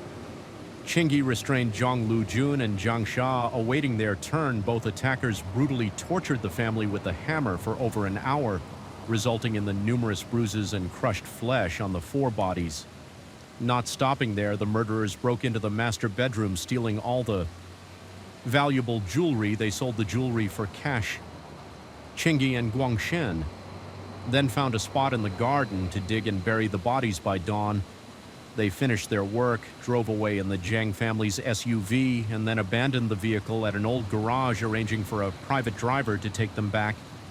Initially, after their arrest, Guoman and Qingyi hired numerous lawyers to proclaim their innocence, but as the evidence became increasingly clear, they confessed and provided detailed accounts of their actions. Both stood trial in December 2010 and were sentenced to death for murder and intentional robbery. During the trial, Jiang Wei's family repeatedly expressed their anger towards the murderers. Jiang Qing even lost control and attempted to attack Guangshan. And in the courtroom, all this violence stemmed from unnecessary conflicts, leading the perpetrators to kill someone who had always helped and trusted them. Especially for Qingyi, Jiangyu was not just someone who lent her money during difficult times, but a longtime friend. And for Guangshan Jiang, Wei had supported his career. Money can easily corrupt. But these 2 killers, driven by their obsession with money, enjoyed destroying someone's life, regardless of how good that person was to them. They were so ruthless that they even killed Jiang's wife and 2 young children who had nothing to do with the conflict between the perpetrators and Yang Wei. These were truly heartless individuals. It is fair that they were caught and sentenced to death for their heinous crimes. This case has now come to a close as the rain gently falls and the night grows deeper. Thank you for joining me here at Sherlock Holmes. True crime stories remind us of life's mysteries and the importance of staying aware, even as we seek comfort in the quiet of the night. If you've enjoyed Night's Tale, don't forget to like, share, and subscribe. Let the rain carry you to a peaceful sleep, and until we meet again, stay safe, stay curious, and let the night watch over you.